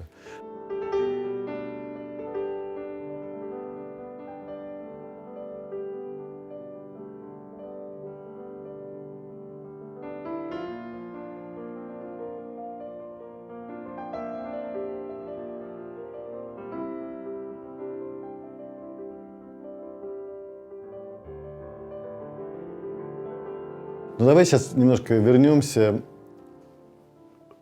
Куда после хочешь? С тобой. Англии. Нет, вернемся, потому что мы же перескакиваем Да, все да, время. Период, когда мы начали с тобой плотно общаться, потому что мы с тобой соединились в одном проекте под названием «Мюзикл «Истринские ведьмы». Потрясающе. Это был тоже опыт потрясающий. Хотя сейчас я понимаю, что много можно было бы по-другому сделать, но главное мы приобрели. Мы приобрели нашу дружбу с тобой, мы приобрели в лице наших партнеров Игорька Ларионова, Танечки и Лени Огородникова и других ребят, настоящих друзей. И это опыт для меня был очень интересный. Там, и даже коммерческая неудача, она компенсировалась 20 раз, да. Но я считаю, что мы все приобрели. Мы приобрели какой-то такой период в нашей жизни, который я вспоминаю с большим удовольствием. И те актеры, которые там играли, и режиссер, поляк, который поставил совершенно замечательный мюзикл, и наше регулярное общение, обсуждение и так далее, я вспоминаю с большим удовольствием. А у тебя какие воспоминания об этом? Точно такие же. Во-первых, мы с тобой подружились. Да, То же это- самое с да, Ларионовым и так далее. Во-вторых, Дима Певцов, он мой сосед, и он у меня репетирует, вот дня 3 назад Что был. ты говорил, Он- да? Там был Леша он- Кортнев и Дима Леша, Певцов. да. А девочки и и Гришаева, ну, Да. они все у меня бывают. Мы Бывает, все да? дружим, Я да, их с тех не пор. видел с тех пор, да. Вот. А он у меня Певцова обещал, может, придет на вечер памяти Барыкина. Так что вернемся увидимся. к этой истории. Конечно. Но это прекрасный опыт. Прекрасный опыт. Во-первых, ты прав. Экономически мы там, как говорится, потеряли, но это не главное. Деньги мы понимаем, что Деньги это же бумага, пришли, которая, ушли, да. конечно, ну, Главное это... Это инструмент. всего лишь. Реально мюзикл был шикарный, реально он да. был крутой, Конечно. реально это был лучший продукт на тот год, и сколько, пару лет Я он тоже так нашел. считаю. И это было действительно, для меня это было такое тоже возвращение. Почему я в него вошел в мюзикл? Потому что до этого тебе я надо был было в Англии. вернуться из Англии. Да, и я из Англии вернулся, у меня тут молочный бизнес был, это другая история. И как раз появилась возможность немножко опять окунуться в мир искусства, в мир Ну, и музыки. творческая была составляющая, и конечно. продюсерская. И я думаю, что возможно, что это тебе не помогло, потому что ты уже был, видимо, очень успешный и талантливый. Но, тем не менее, дало какие-то, может быть, нюансы, которые позволят тебе потом реализовываться в других своих продюсерских проектах. И, конечно, тут я не могу, если мы проходим по нашей истории, Цикл, вот так, да, так, крупными мазками, естественно, потому что по каждой мы можем говорить. В 2019 году я попал на фестиваль «Вудсток», который отмечал 50-летний юбилей. И недалеко от Нью-Йорка, там 150, что ли, километров, ну где-то там 120 или 100 миль, я уже не помню. В Вудстоке, это местечко, я попал на Святую Землю. Потому что это место, которое дышит тем, что случилось в 1969 году, когда 1 миллион людей собрались в одном месте для того, чтобы неделю, или сколько там, 3 дня, я уже не помню, или 4 3 дня. дня, Да, 3 дня слушать самых на тот период великих, лучших музыкантов. И это движение «Секс, наркотики и рок-н-ролл», собственно, это оттуда. Это пацифисты, это хиппи, это люди, которые хотели вот этого глотка воздуха. И там какие люди, там и Джопкинс, и Сантана. Ну, перечислять это бессмысленно. Я посмотрел документальный фильм, я думаю, видел. И мы понимаем, о чем говорим. Я попал на концерт Сантаны, и уже 50 лет, значит, ему лет 70 плюс, так сказать. И он, когда вышел на сцену, он чуть ли не заплакал, потому что воспоминания. Хотя именно в 2019 году это был сокращенный вариант, потому что там организаторы не договорились с властями, и было вместо миллиона, планируем там 50 тысяч, 60 тысяч. Ну, неизгладимые впечатления. Полмиллиона было. 500 000 на оригинальном гусе. Нет, сейчас, там, на новом, нет, 19, на да, новом. да. А тогда было Там, под да. миллион. Там под миллион было даже. Я тебе привез оттуда майку даже в Вудсток. Шикарная, ношу её, Ну, берегу. просто это дело не то, что она шикарная, а дело в том, что она Раритет, родная. родная, да. И я приезжаю, и через 2 недели попадаю, или через неделю, на русский Вудсток. Ты мне написал, я был в Америке, что приглашаю тебя, там, а ты меня всегда зовешь на свои мероприятия, и я всегда тебе очень благодарен, на первый год Вудстока в России. И я поехал где-то там в какой-то области, тогда, в Тульской, да. Ну, кстати, шикарная площадка. К сожалению, просто любой проект надо раскручивать. И тогда не хватало людей. Но организация целые сутки, или там 2 суток, сколько там человек, 40, наверное, музыкантов, групп. 55 групп было. Как тебе это удается вообще? Вот организовывать такие проекты? Во-первых, Ген, На следующем год мы уже были на ВДНХ. ВДНХ, это уже было круто. Кстати, я могу тебя поздравить, ты чемпион мира. Ты был на всех Вудстоках. Да. В 19 да. году в Америке. Я был там, в да, 19 теперь году я в не России, пропускаю. И Да. в 20 году в России. Да. Ну что, выходим? Итак, лыхаем. Да, начнем с главного. Итак, Вудсток. Итак, Вудсток. 1969 год. Мне 13 лет. Я тогда про Вудсток ничего не знал. Но через пару лет, в 71 по-моему, году, я о нем услышал. Ну, тогда же железный занавес, все глухо. Да. И вот «Голос Америки». слово «Голос Америки» мы слушали. И я понял, что был такой фестиваль. И в 72 году я приобретаю вот эту пластинку. 1972 год. Джон Баez, там, Джо Кукер, Сантана, Дженнис Джоплин, Джимми Хендрикс, Blood, Sweat and Tears. Это реально вот эта пластинка. Я ее запилил до дыр. То есть я ее убил практически. Я ее наизусть знаю просто. Ну, всё. конечно. Она запиленная, все нормально, но моя родная, которой уже в следующем году уже ей будет 75 лет, 50 лет. И 19-й год, 50 лет Вудстоку. Надо делать юбилей моей любимой пластинки, моему любимому фестивалю. В начале 19-го года я... Ху, Все, все, ну, классика. И я бегаю, ищу деньги. Надо провести фестиваль. Денег нет. Параллельно я узнаю, что Майкл Ланг, фестиваль вообще Майкл Ланг и Арти Корнфельд, 2 еврея, которые решили это сделать, но денег не было. И они привлекли еще 2 евреев, Джон Робертс и Джоэль, не помню фамилию, сейчас вспомню, Розенман. И они дали денег. И вот 4 человека создали этот фестиваль в 1969 году. И я узнаю, Майкл Ланг в Америке бегает, ищет тоже деньги провести в Америке. Тот фестиваль, на котором ты уже побывал. И он нашел спонсоров, $100 миллионов. И вся Америка подписалась, все мега-артисты выступить на этом фестивале. Но в конце июля объявили, что фестиваль запретили. Причины разные писали в интернете. То, что в Америке, я слышал, власти не договорились там.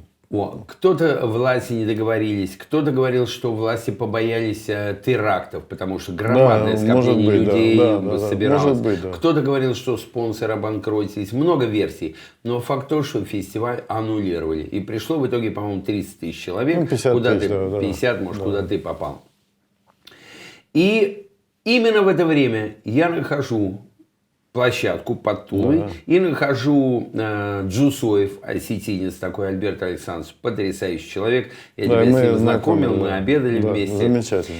И он мне говорит: Игорь, давай здесь делай.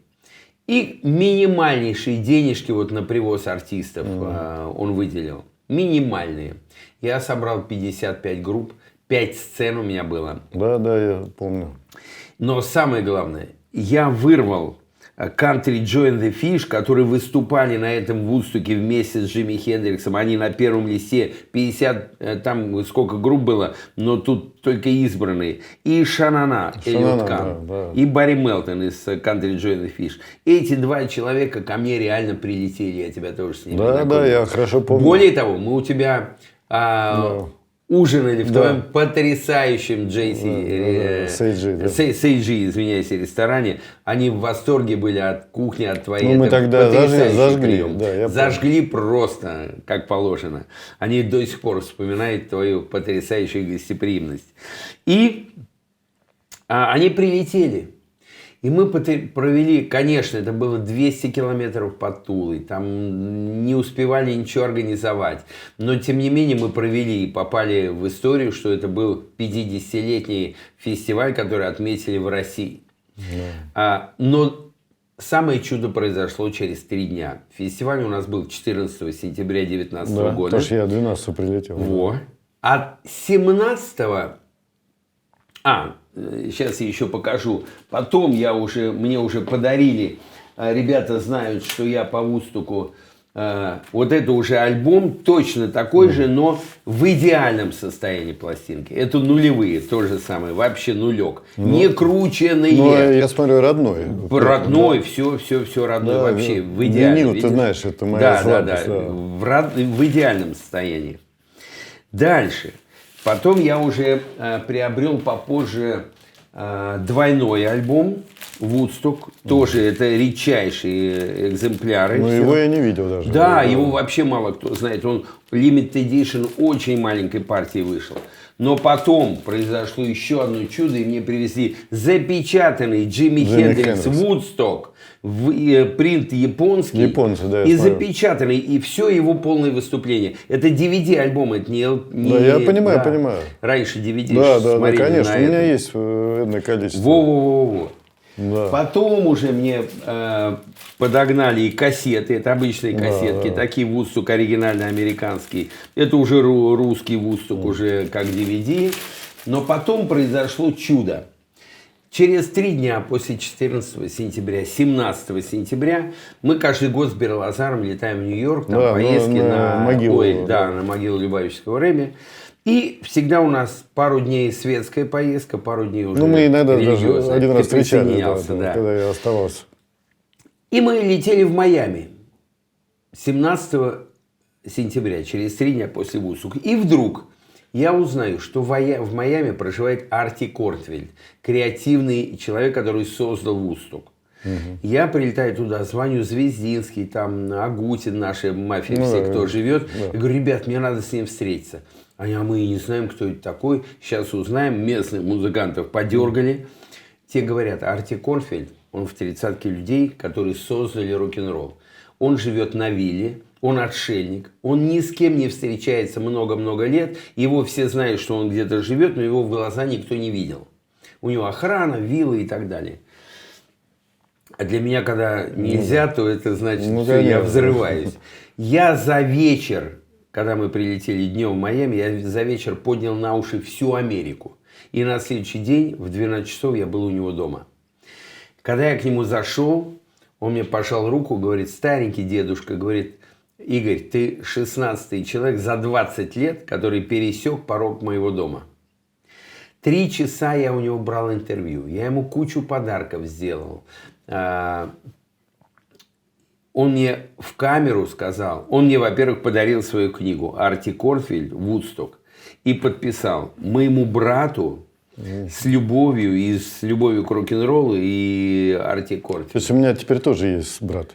Потому что ты мой Через брат. одно рукопожатие. Да, Через да. одно рукопожатие Отлично. ты уже брат. Да, круто. И он мне в камеру, самое главное, сказал, я разрешаю использовать имя Вудсток и мое имя Игорю Сандлеру.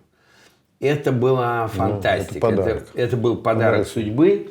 Более того, он знает, что я увлекаюсь евреями, пишу книгу об этом, и он мне подарил такую книгу «Jewish Rock».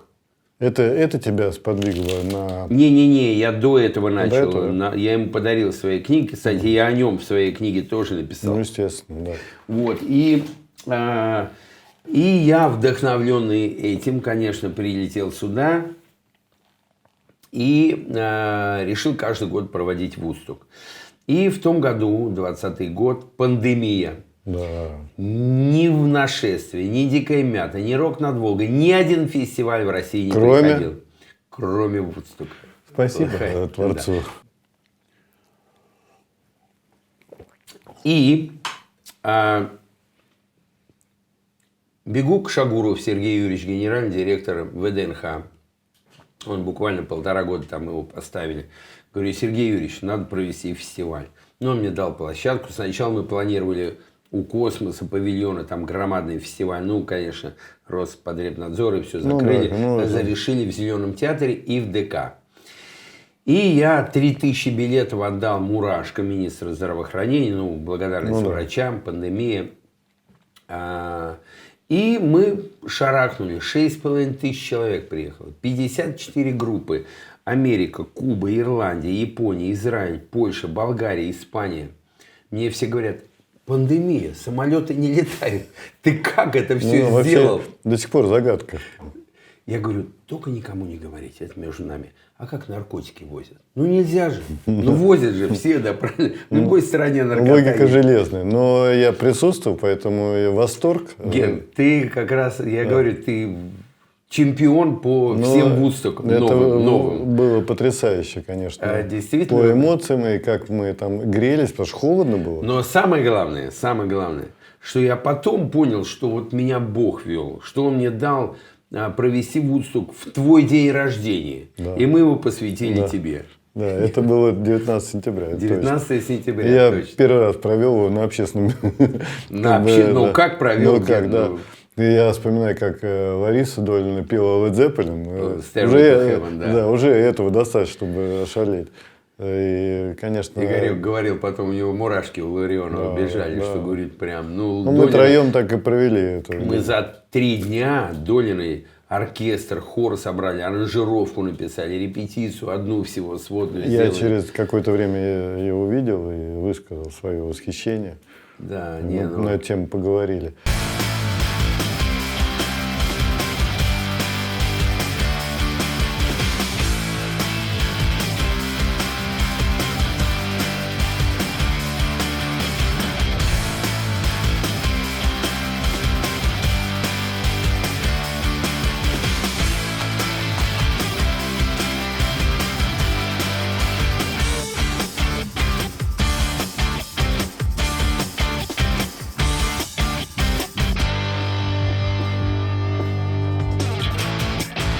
Слушай, ну мы плавно переходим к теме твоего еще одного таланта писательского. Потому что, конечно, ты меня поразил своей идеей начать писать исследования, потому что это практически научное исследование по теме и евреев, которые были выдающимися людьми. Это, наверное, первая твоя книга, да, была? Люди, изменившие музыку, да. Нет, не А, первые 613. Это люди, изменившие мир. Да. Тогда об ученых. Об ученых, о академики, героях, лауреат труда, Нобелевских там, премий. лауреат Нобелевской премии. И тут, конечно, я не могу не вспомнить твоего удивительного папу, который в 60 лет прыгал с Гагариным и работал на предприятии. А я, к слову сказать, не дружил, но приятельствовал с Леоновым. Первый человек, который вышел в космос, потому что Ксюша Леонова, это наша подруга хорошая, это дочка. И это тоже удивительно. Вообще вот это первая плеяда космонавтов, это совершенно уникальные люди. С Гагарином не довелось познакомиться по известным причинам. А Леонов выдающийся человек, рассказчик. Он у меня даже в моем музыкальном проекте снимался, Indie Inside. И он художник выдающийся по-своему.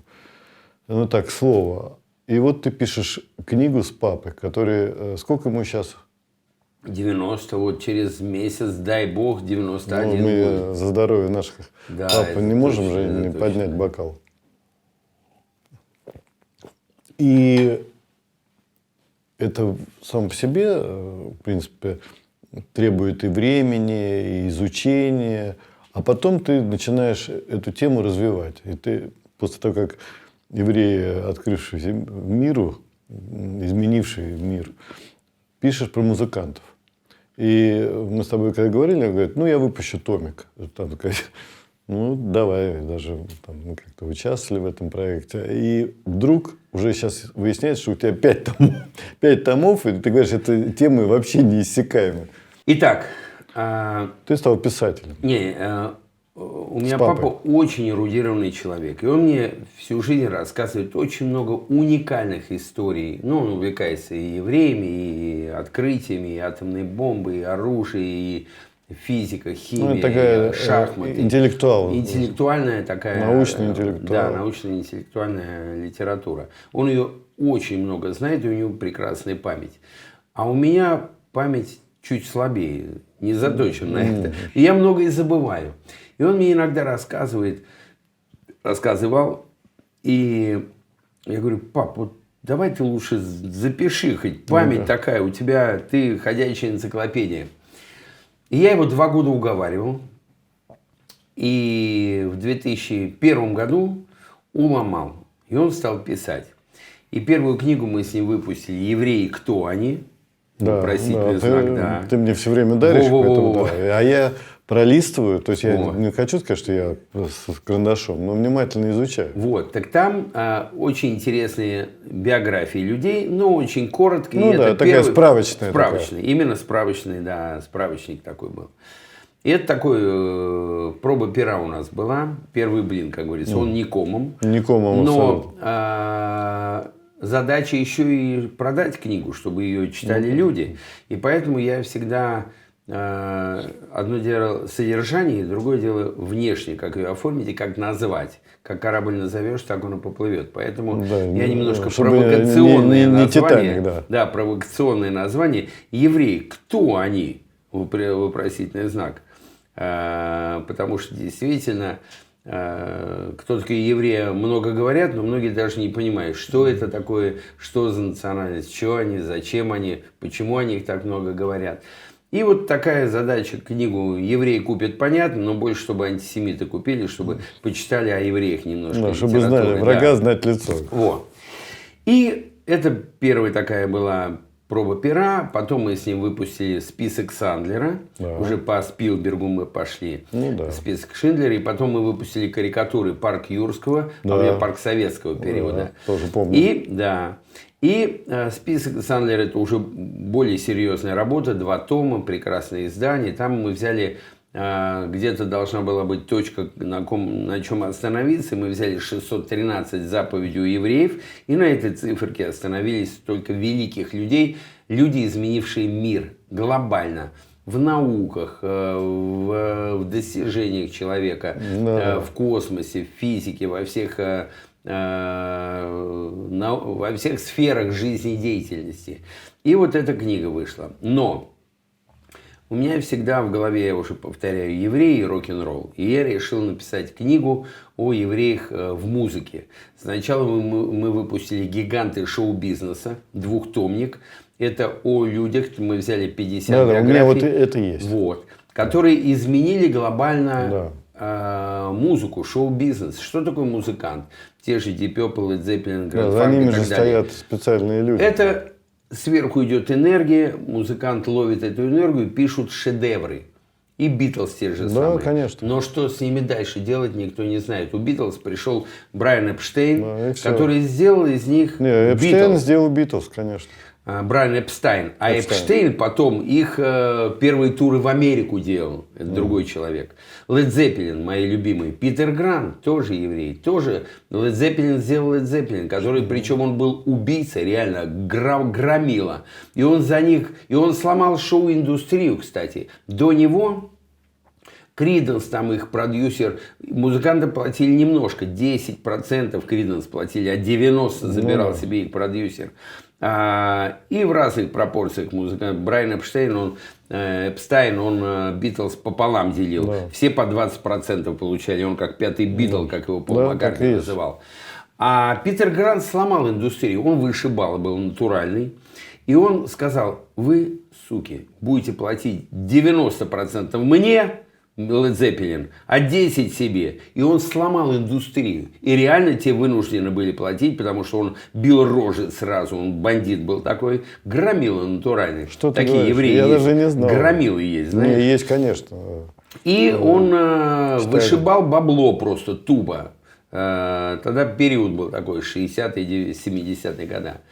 И он сделал Led Zeppelin великими. И вот про эти великие группы, ты когда там почитаешь, там офигеешь, что эта индустрия, в общем, создана нашими соплеменниками. Ну, как и Голливуд. Как Голливуд 95%, а это 70% где-то музыкальная индустрия. И он создал прецедент такой именно с Led Zeppelin. Но мы взяли 50 биографий, которые создали весь шоу-бизнес. И эту книгу сейчас, кстати, рекомендуют в Гнесинке как учебник. Но потом сбылась моя мечта, и я начал писать уже люди, изменившие музыку, о музыкантах, которые... Аж хрустит он новенький. Да. Мы выпустили первый том, и мы настолько много уже... Я конвейер создал. У меня есть штат переводчиков, которые в Америке ищут информацию о них. Кто-то в интернете, кто-то книги, кто-то в лаборатории, в библиотеках сидят. И у меня целый штат работает по переводам. У меня есть люди, журналист, мой партнер Валера Кучеренко, который это все собирает. Собирает все. Да? Потом редактора, верстальщики, корректоры. Это целый штат. Поэтому благодаря моему дорогому другу Гене, Геночке в том числе, мы уже выпустили 5 томов. 5 томов «Люди, изменившие музыку». А всего будет 12 томов. Ты прав абсолютно. Я когда начинал, евреи в кино много, там везде много. Но в музыке, я думал, все-таки в основном это там, Боб Дилан, Марк Knopfler, все мы их знаем. Леонард Коэн, там массу можем привести примеров. Но когда я копнул, Гена, я офигел сам. Я офигел. Линкин Парк, Кис трое, понятно. Понятно. Депеш Мод, фронтмен, Дэвид Гро. Все евреи. Я офигел. Кошмар, даже неловко. Ужас, катастрофа. Давай. Мне стыдно. Теперь я понимаю антисемитов. Вот за это нас и не любят. За них. Конечно, не все, потому что роллинги, Битлз, это понятно. Но даже если они не на сцене, они сессионные музыканты, в студиях записываются, или авторы песен, или авторы стихов. Практически в любой легендарной группе есть человек, наш соплеменник, который участвует как-то в процессе. В любой практически группе. И когда мы начали копать, я сам испугался даже тому громадной лавине информации, с которой я соприкоснулся. И это уникально. Я думал, 2 тома наберу, 3 максимум уже так. 12 набрали, а люди все идут. Причем люди глобальные. Мы не берем, которые там записал пару треков и все. Мы берем люди, которые реально изменили музыку, ход истории музыкальной. И именно рок, джаз, и в джазе вообще масса людей. И эстрада. Но, конечно, это американская в основном индустрия, потому что мы понимаем, что оттуда все. Как недавно я приводил пример, в ту неделю по скриптум программа была на ТВЦ, и меня про Евровидение спрашивали, вот это Манижа, что это такое, там Russian Woman. Я говорю, ребята, это уже давным-давно политика, это к музыке никакого отношения Евровидение не имеет. Я говорю, возьмите первое Евровидение, когда Абба. Абба, конечно. Как пример. Мы на ней же... Да, но Абба это реально крутой коллектив. Более того, благодаря Аббе Volvo стали продавать машины на 70% больше. То есть музыка, она поднимает и экономику. Но конечно. Любая страна имеет внутренний рынок и внешний. Абба, Швеция, Германия, там, Скорпионс, Рамштайн, там, Австралия, Кайли Миног, AC/DC и так далее. Каждая страна имеет внутренний рынок. И несколько групп, которые знает мир. К сожалению, Россия не может похвастаться такими достижениями. Нет. Я не беру классику и балет. Нет, это другая история. А именно эстрада, рок, джаз, что-то. И вот, к громадному сожалению, мы сейчас, Россия вообще после 70 лет, то, что мы шли не в ту сторону, нам трудно занять серьезные конечно, позиции. конечно. Хотя классика в Америке на радио, где транслируют классическую музыку, первые 3 композитора это русские. Это Рахманинов, это Шостакович, это Прокофьев, это Чайковский, конечно. Если говорить о классике, я просто сейчас прочитал вот Муракаму, который совершенно замечательную книгу написал «Беседы с Эйджи Адзавой». Это дирижер великий. И вот он рассказывает о своей работе с Бернштейном, естественно. Да. Он был у него ассистентом, и с Караяном. И вспоминая, так сказать, разные симфонии, все время русская классика. Она всегда. Есть Бетховен, есть Моцарт, а дальше пошли наши. Это наша гордость, Да, безусловно. Поэтому я горжусь тем, что ты, опять же, оставляешь наследие вместе с папой. И вот этот двухтомник, это уже сейчас уже 3-й, 4-й том, они уже написаны, сейчас мы готовим их к изданию. Это папа тоже написал свои воспоминания «Жизнь страны глазами еврея».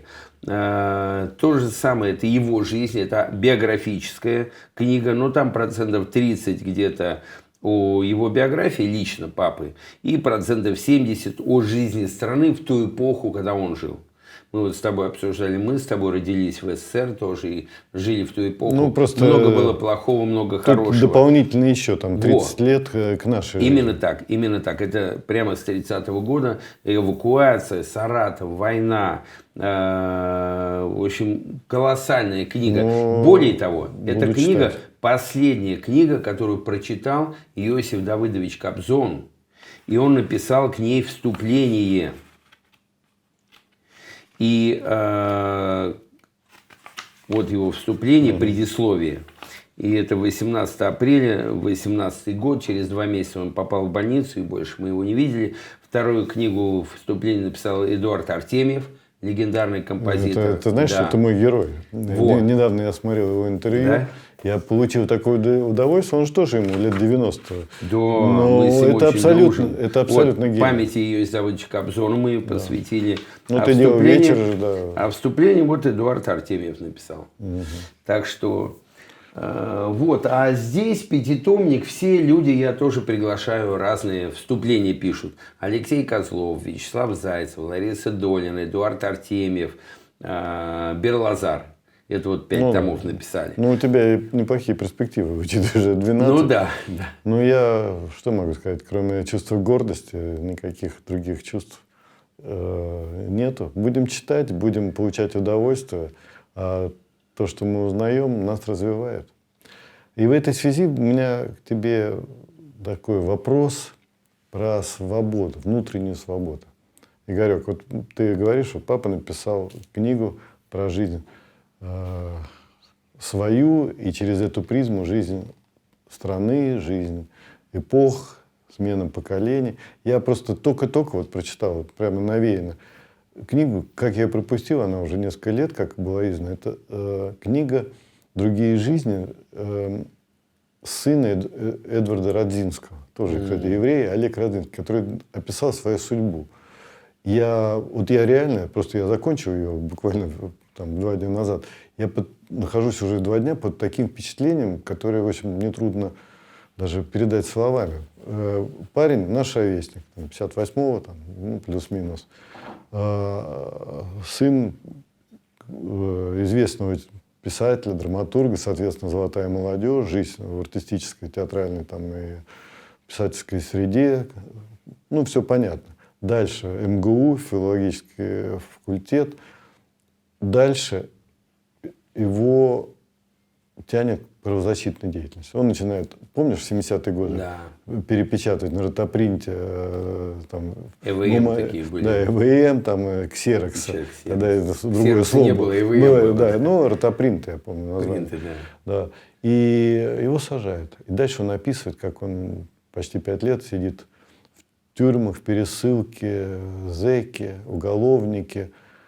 А он тщедушный молодой парень. И вот как он сохраняет достоинство, А дальше поворот Горбачев, 87-й, его выпускают, и Америка, и он становится он заканчивает Колумбийский, профессор, потом становится трейдером в Морган компании, становится богатым парнем. И это тоже вот то, о чем мы говорим, что мы проживаем какую-то удивительную жизнь. Я, кстати, тебе очень рекомендую, и всем, кто увидит.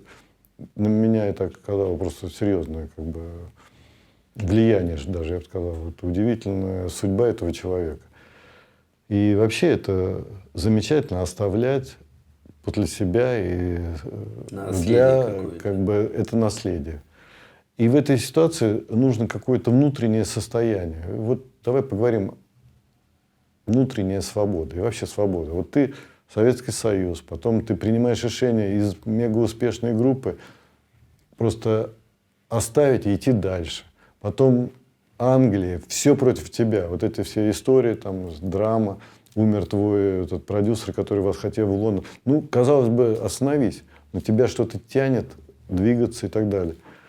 Что это вообще такое? Это что, эгоизм, который в хорошем смысле, не в пошлом и не за счет других, а самореализация и гордиться собой, кайфовать, получать удовольствие или что-то еще? Вот твои в этом смысле мысли.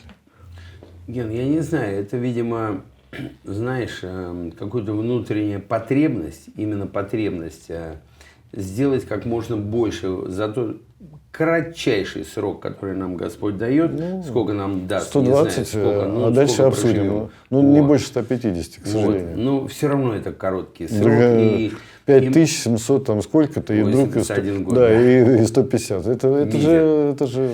И вот мне хочется реально успеть максимально больше сделать.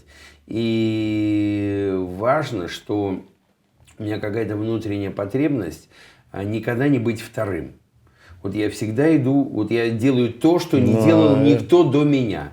Если на сцене все длинные волосы, я побрился. Если в консерваторию модно было в 70-е годы, дубленки покупали, помнишь, турецкие, болгарские? Конечно, болгарские, вот, турецких не помню. Вот, турецкие и болгарские тогда Югославские были. были. Югославские были, да.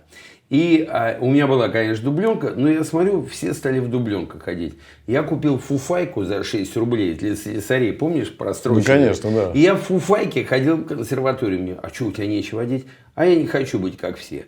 Я всегда Мы с тобой, конечно, очень похожи. Вот. Я из Burning Man привез шубу и иногда одеваю ее, потому что ее такой ни у кого нету, потому что только сумасшедшие носят. Ну, я ни разу в жизни ни один день не проработал на кого-то. Я не работал ни в какой компании, у меня никогда не было руководителя моего. Я всегда был сам. Я сам сделал свою судьбу и сам всегда создавал продукты, которые мне интересны. Вот если я второй, пятый, мне уже не интересно, мне скучно идти по какому-то накатанному пути. Поэтому я всегда плыву против течения. Я не знаю, что это за вредность, свойства характера, какая-то впертость, принципиальность. Не знаю что, но какая-то у меня внутренняя потребность быть первым. Я первый играл классик-рок, именно симфо-рок. Я играл музыку, которую никто не играл. И я всегда старался быть... как-то, делать свой продукт, так же, как и в молочке даже. Я два патента, сырки с начинкой, я их изобрел. Потом у меня украли эту идею. Вимбельдан, Данон, Ростагрэкспорт, Александров, Царство Ну, у Небесное. тебя, во-первых, сырки же, они, название одно чего стоит. Тывье молочник. Тывье молочник. Но это потом уже целая линейка Тывье молочник была. Я в молоке, кстати, тоже революцию сделал, потому что всегда на упаковки печатали корова, там, домик в деревне, какая-то лужайка, солнышко. Я все это сломал, и все они молочкой делились по цветовой гамме. Там кефир зеленый, молоко красное, оттенки, упаковка. Я сломал все, сделал ярко-оранжевую, как цвет солнца. Ну, то есть первый везде. Первый. И я там сломал все коровы и нарисовал силуэт скрипки на молочном пакете. И сделал лакшери. И в 5 раз цену поднял, чтобы качество было. Все директора молочных заводов крутили у виска. Сандлер с ума сошел. Какое молоко лакшери? Молоко, оно и в Африке молоко. Нет. А уже стали класть растительные жиры, добавки, ароматизаторы. Меня ж как с сырками с рынка сдвинули. У меня сырок там 4 рубля. была себестоимость, а мои конкуренты по 2,50 в магазине уже продавали. Но там корова рядом не пробегала. Там манка была, растительные жиры, ароматизаторы, крахмал. И все вот это дерьмо продавали как сырок. Ты ешь его по вкусу, вроде по органолептике похоже на нормальный, но он колом у тебя встает, потому что слушай, химия. это здоровая еда, это может быть Вот. отдельная тема, которая... И я сделал в разы дороже и написал лакшери. Все говорят, какой лакшери? А я говорю, ребят, мне нужна масса. Мне 1%, 2%, 1,5% рынка, кто понимает, что лучше сейчас ты отдай денежки за качество, а потом ты эти же денежки в лекарства отдашь. 100%. Лучше себе делать и вкусно, и полезно есть, чем потом лечиться от того дерьма, который ты съешь. Не могу просто не прокомментировать вот твою новацию в части оформления пакетов молока, скрипка. Мы с тобой знаем, что мы оба любим сноуборды и катаемся на я там уже больше 20 лет. Так мой первый сноуборд, который я изготовил, там, был в виде виолончели с руками Ростроповича. Ого. Все думают, что это за сумасшедший, который, когда он уже свое оставил, я его прибил к стене своего гаража, и там у меня руки Ростроповича на виолончели. Шикарно. Шикарно, шикарно. Вот.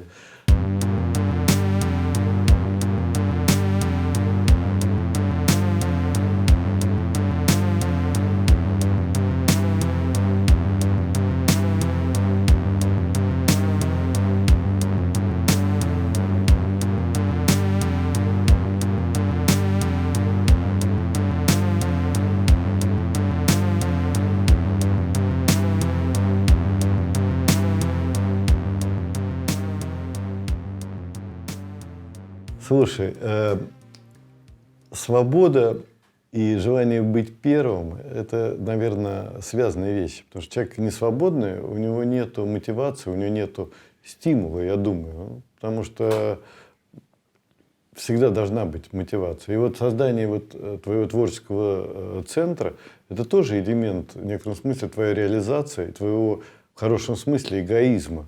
Потому что реализация эгоизма – это, мне кажется, вещи близкие. И вот мы сегодня с тобой общаемся в рамках твоего центра в отдельной комнате, в музее. Опять же, я думаю, что это первый музей в мире, потому что такого собрания синтезаторов, я не знаю, может быть, где-то кто-то и собирает, и, наверное, есть, но я такого никогда не видел. И для меня это просто открытие. На каком-то я играл в 70-е годы, там, я уже не помню название, отечественное, здесь есть или нету. Но то, что ты собрал, это уникально. Как тебе пришла вообще идея? Хотя я тебя видел в деле, как ты играл руками, ногами. Как тебе пришла вот эта идея вообще? Уникальная. Идея пришла, на самом деле, само собой. То есть я в 70-х, да, это мои клавиши, которые я покупал для работы. Первые клавиши я купил в 77 году, как раз до интеграла. Ивица Шерфизи, такой югославский был певец. Причем конечно, я тогда за бешеные деньги у него купил их в Москве, дал ему деньги вперед. КГБ за нами гонялось после концерта. Конечно, это же... Тогда это криминал был полный. Догадываюсь. И вот тут Yamaha DX7, потом я купил, это первый синтезатор, который с картой памяти пошел. Конечно, моя гордость это Hammond орган, причем на нем играл Джон Лорд, Deep Purple, и точно такой его, это 65-й год. Мурашки пошли. Джон Лорд, А ты знаешь, что я был на его последнем концерте? У него был фестиваль. В Лужниках? Нет, я был в Зермате, он делал в Зермате в Швейцарии, он делал фестиваль во время лыжного курорта в апреле. Каждый апрель я ездил каждый год. И до его кончины... Причем он умер 17 июля, ровно в год, когда у Лепса 50 лет мы отмечали, у Гриши Лепса. Ему полтинник 6 лет, вот будет в июле. Да, значит, я был лет 10 назад. 6 лет да. 10 назад. И я слушал, как он уже такой... Да. Да. И здесь, конечно, уникальные синтезаторы. И вообще в этом центре у нас побывали. И потом я собирал. И всю коллекцию мугов собрал. Минимум, конечно, муг Opus, Satellite, мультимуг, полимуг вот сзади меня. Это уникальные синтезаторы. Это все просто да, ушедший причем век. этого уже нет. У нас единственный в мире оставшийся Йоника, настоящий ГДР, Ну, то, что 58 Йоника, да. год. Раньше Йоника все синтезаторы называли, как Хочется именно ругнуться, нарицательные. да. Да. Вот. Но это действительно уникальная коллекция. У меня вся коллекция почти русских синтезаторов. Это действительно коллекция, которая в мире немного таких. И к нам приезжал, ко мне в гости на фестиваль гитарной музыки приезжал Генри Падавани с своей гитарой, которую я потом покажу, с которой в 1977 году он с ней приехал из Корсики в Лондон, встретил Стюарт Копланда и Стинга и сделали группу «Полис». Ну, конечно, И на этой да. гитаре он записал первый сингл. И после концерта он мне ее подарил с подписью «Игорю», «Лава Рок» и так далее. А это какой год? Это было лет 77-й, 80. да? Не, в 77-м он с этой гитарой приехал. Потому что в а у меня он- 79-м я смотрел на фестивале, помнишь, эти Синга, киномосковские, еще не группа «Полис», они «Полис», сделали да, фильм, да, да. художественный фильм, Да, где они да, там... да, и да, вот да. я их всех просто раз Так и вот, вспоминаю. это все, и вот эта гитара у нас в коллекции сейчас. Обалдеть. И, ну, много чего, конечно. Вот этот синтезатор унесли на другую полку, где Рэй Манзарек в Дорс играл басовую партию, бас-синтезатор. Кстати, твой любимый Эдуард Артемьев мне подарил в коллекцию Хартман, вот этот серый. Их 8 в мире всего. На этом синтезаторе он озвучил все фильмы Тарковского, Михалкова. конечно. Именно на Хартмане. И он мне его подарил в коллекцию. Ну, это действительно уникально. Здесь сейчас в кадре несколько Ну, я экземпляров. У догадываюсь, нас да, что- громадная коллекция. И физгармония 19 века. Это Polyvox, который единственный синтезатор, который в Америке котируется он на военных транзисторах из русских синтезаторов. У нас Корги, там, ну, уникальная электроника, вакодер, русский синтезатор, где вот это, знаешь, да, через конечно, микрофон конечно. труба такая торчит. Вот. Ну, я собирал. красавец, я я просто- долбанутый на всю голову. Да Другие не, ну. там тратят деньги на развлечения, а я стараюсь Ну, на слушай, то, деньги- что... Инструмент для того, чтобы Да, получить да, вот да. это. Но главное все-таки люди. У тебя же здесь были все великие. Ну, те, кто Ну, были очень в много, России, да. скажем так, мимо тебя, по-моему, не прошли, потому что если начать перечислять какие-то имена, даже становится страшно. Так не бывает. Потому что это же люди, идолы. То есть я вспоминаю, я, вернее, даже не вспоминаю, я вот думаю, что вот в 70-е годы, когда я увлекался, когда я начал увлекаться рок-музыкой, сама мысль, что Deep Purple там приедет даже в Советский Союз, и что вообще даже кто-то из моих друзей может просто потрогать какую-нибудь там одежду или еще что-то, и быть рядом и так далее. А потом они все здесь, и многих, вот, ты меня знакомил, ты просто внутри этой тусовки, и все это просто простые, замечательные люди, которые, в общем-то, открыты для общения. Как это вообще? Ну, на самом деле, мне очень помогла, конечно, моя работа в Англии. Я много лет проработал, конечно. много с ними перезнакомился. И когда они уже приезжают сюда, у них уже голубиная почта, как говорится, они Ну да. знают, звонят. Куда Да, идти? и вот мы проводили пресс-конференции Deep Purple, и отдельно Ник Симпер, который первый альбом из Deep Purple записал, 68-й, Book of да. Tellison, да, The Shades of Deep Purple, и Scorpions, и Билли Айдол, и Оззи Осборн, и AC/DC, Крис Слейт, мой близкий друг, барабанщик Ну, AC/DC, конечно, да. и Брайан Мэй, Квин, А и ты знаешь, Роджер что Тейлор. Брайан Мэй, он же вообще космосом занимается. Да, и да, мне да, вот Леонов рассказывал, что он прекрасный был специалист по космосу, и они даже дружили. При этом какой музыкант? Так более того, Брайан Мэй, он же изобретал звук.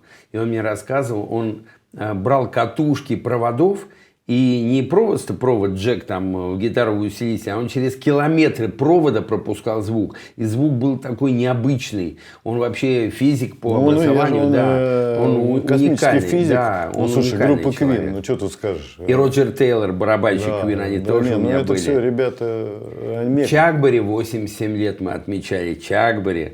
Грэнд Фанк, Марк Фарнер, который... Real American Band. Да. Это Причем- моя школьная композиция, Во, которую мы моя играли. любимая тоже. И более того, ко мне Сюткин Валера приходил, а я не знал, оказывается, Сюткина в детстве звали Фарнер, потому что он любил гранд-фанк и пел все их. Да, я И у него спрошу. У него потому вчера что день рождения было. Я его не Вчера. поздравил, но я его Я неделю ему как назад- раз поздравил и прислал фотографии, где Марк Фарнер у меня на диване в кабинете сидит, мы с ним тоже лыхаем делаем. Ну да, Вот. ну- Ну, много.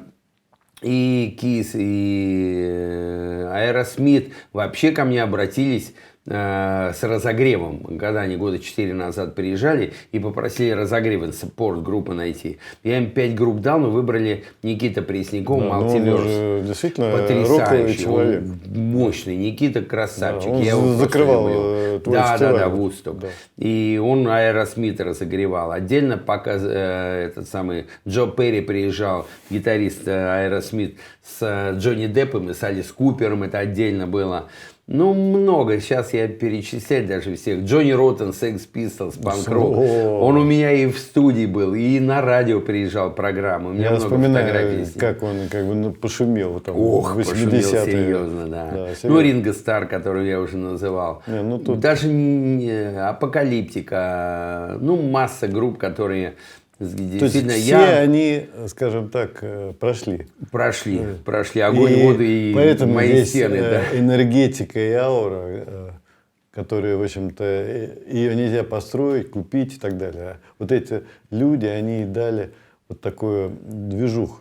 Игорек, скажи мне, мы уже заканчиваем нашу беседу, и я всегда спрашиваю у своих друзей, с кем мы беседуем, и под камеру, и без, вот мы проживаем. Там, у меня есть своя концепция здесь сейчас, что будущего не существует, прошлое воспоминания, но тем не менее вспоминать очень приятно, и мечтать о будущем все равно приятно.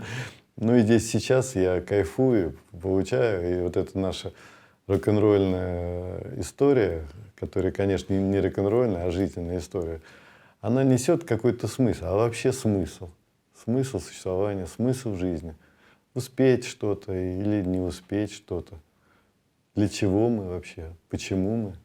Ты вообще задумываешься о вот таких вещах, которые, конечно, они гораздо глубже, чем наш разговор, но тем не менее не всегда интересно.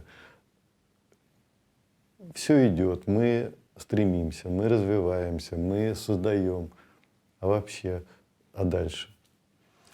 А дальше, Ген, безусловно, это уже очень глубокая философская тема, которую ты затронул, и долго только про нее можно говорить, но я живу в каком-то своем внутреннем мире, и у меня есть свои какие-то, как говорится, маячки, ради чего я живу и для чего я пришел в этот мир. И, повторюсь, оно связано с иудаизмом, с историей нашего народа. И мне хочется максимально больше сделать при жизни, чтобы оставить после себя какой-то след. Ты абсолютно прав. Только я называю, может быть, не совсем эгоизм, это какое-то тщеславие, наверное. Ну нет, Да, это мы хорошее хотим- слово. Да, Слушай, мы претендуем на то, чтобы быть не в толпе. Вот. Это разве стыдно? Вот, мы... Реализовываться и быть лучшими в чем? Я себя выражаю просто вот в написании книг, в каких-то Ну, проектах, мы разные фестивалях, проекты, да. в конкурсах. Я очень много занимаюсь детскими программами. Да, да, я- И «Золотая нота» у меня детский международный конкурс. И уже 18-й вот будет в апреле. И громадное количество вещей, которые я делаю для детей. Потому что для меня важно. Просто я рок-музыку люблю, и мне хочется эту традицию передать новым поколениям. И самое главное, что из молодежи есть очень много людей, которые заряжаются этой музыкой, заражаются ей и живут ей. Вот у меня послезавтра будет вечер памяти поучаствуем, Барыкина. Да, конечно. вы придете обязательно ко мне в гости с Игорьком, и вы увидите, там молодые ребята, ну и на Вудстоке были, которые вваливают очень серьезно. И мне Да, очень... я хожу и с таким удовольствием слушаю. Мне хочется им помогать, им раскрывать глаза, их учить, передавать опыт. И передавать свои знания в виде книг, в виде проектов для тех, когда меня не станет в один момент, а потом Может быть. внуки, может быть, да. почитают книгу про дедушку и скажут: вау. Потому что мы лишены этого по отношению к нашим прадедушкам. Именно так, Поэтому именно так. мы должны поправить эту историю. Мой дорогой друг, Спасибо тебе за сегодняшнюю беседу. И я тебе хочу сказать, что я горжусь нашей дружбой, я горжусь тобой, горжусь твоими делами. И надеюсь, что многие-многие годы ты будешь продолжать, а мы будем встречаться и продолжать беседовать. Мы будем продолжать. Мы будем Так что за тебя и за наше будущее. Спасибо, которого дорогой. нету, но я все-таки в него верю. Спасибо.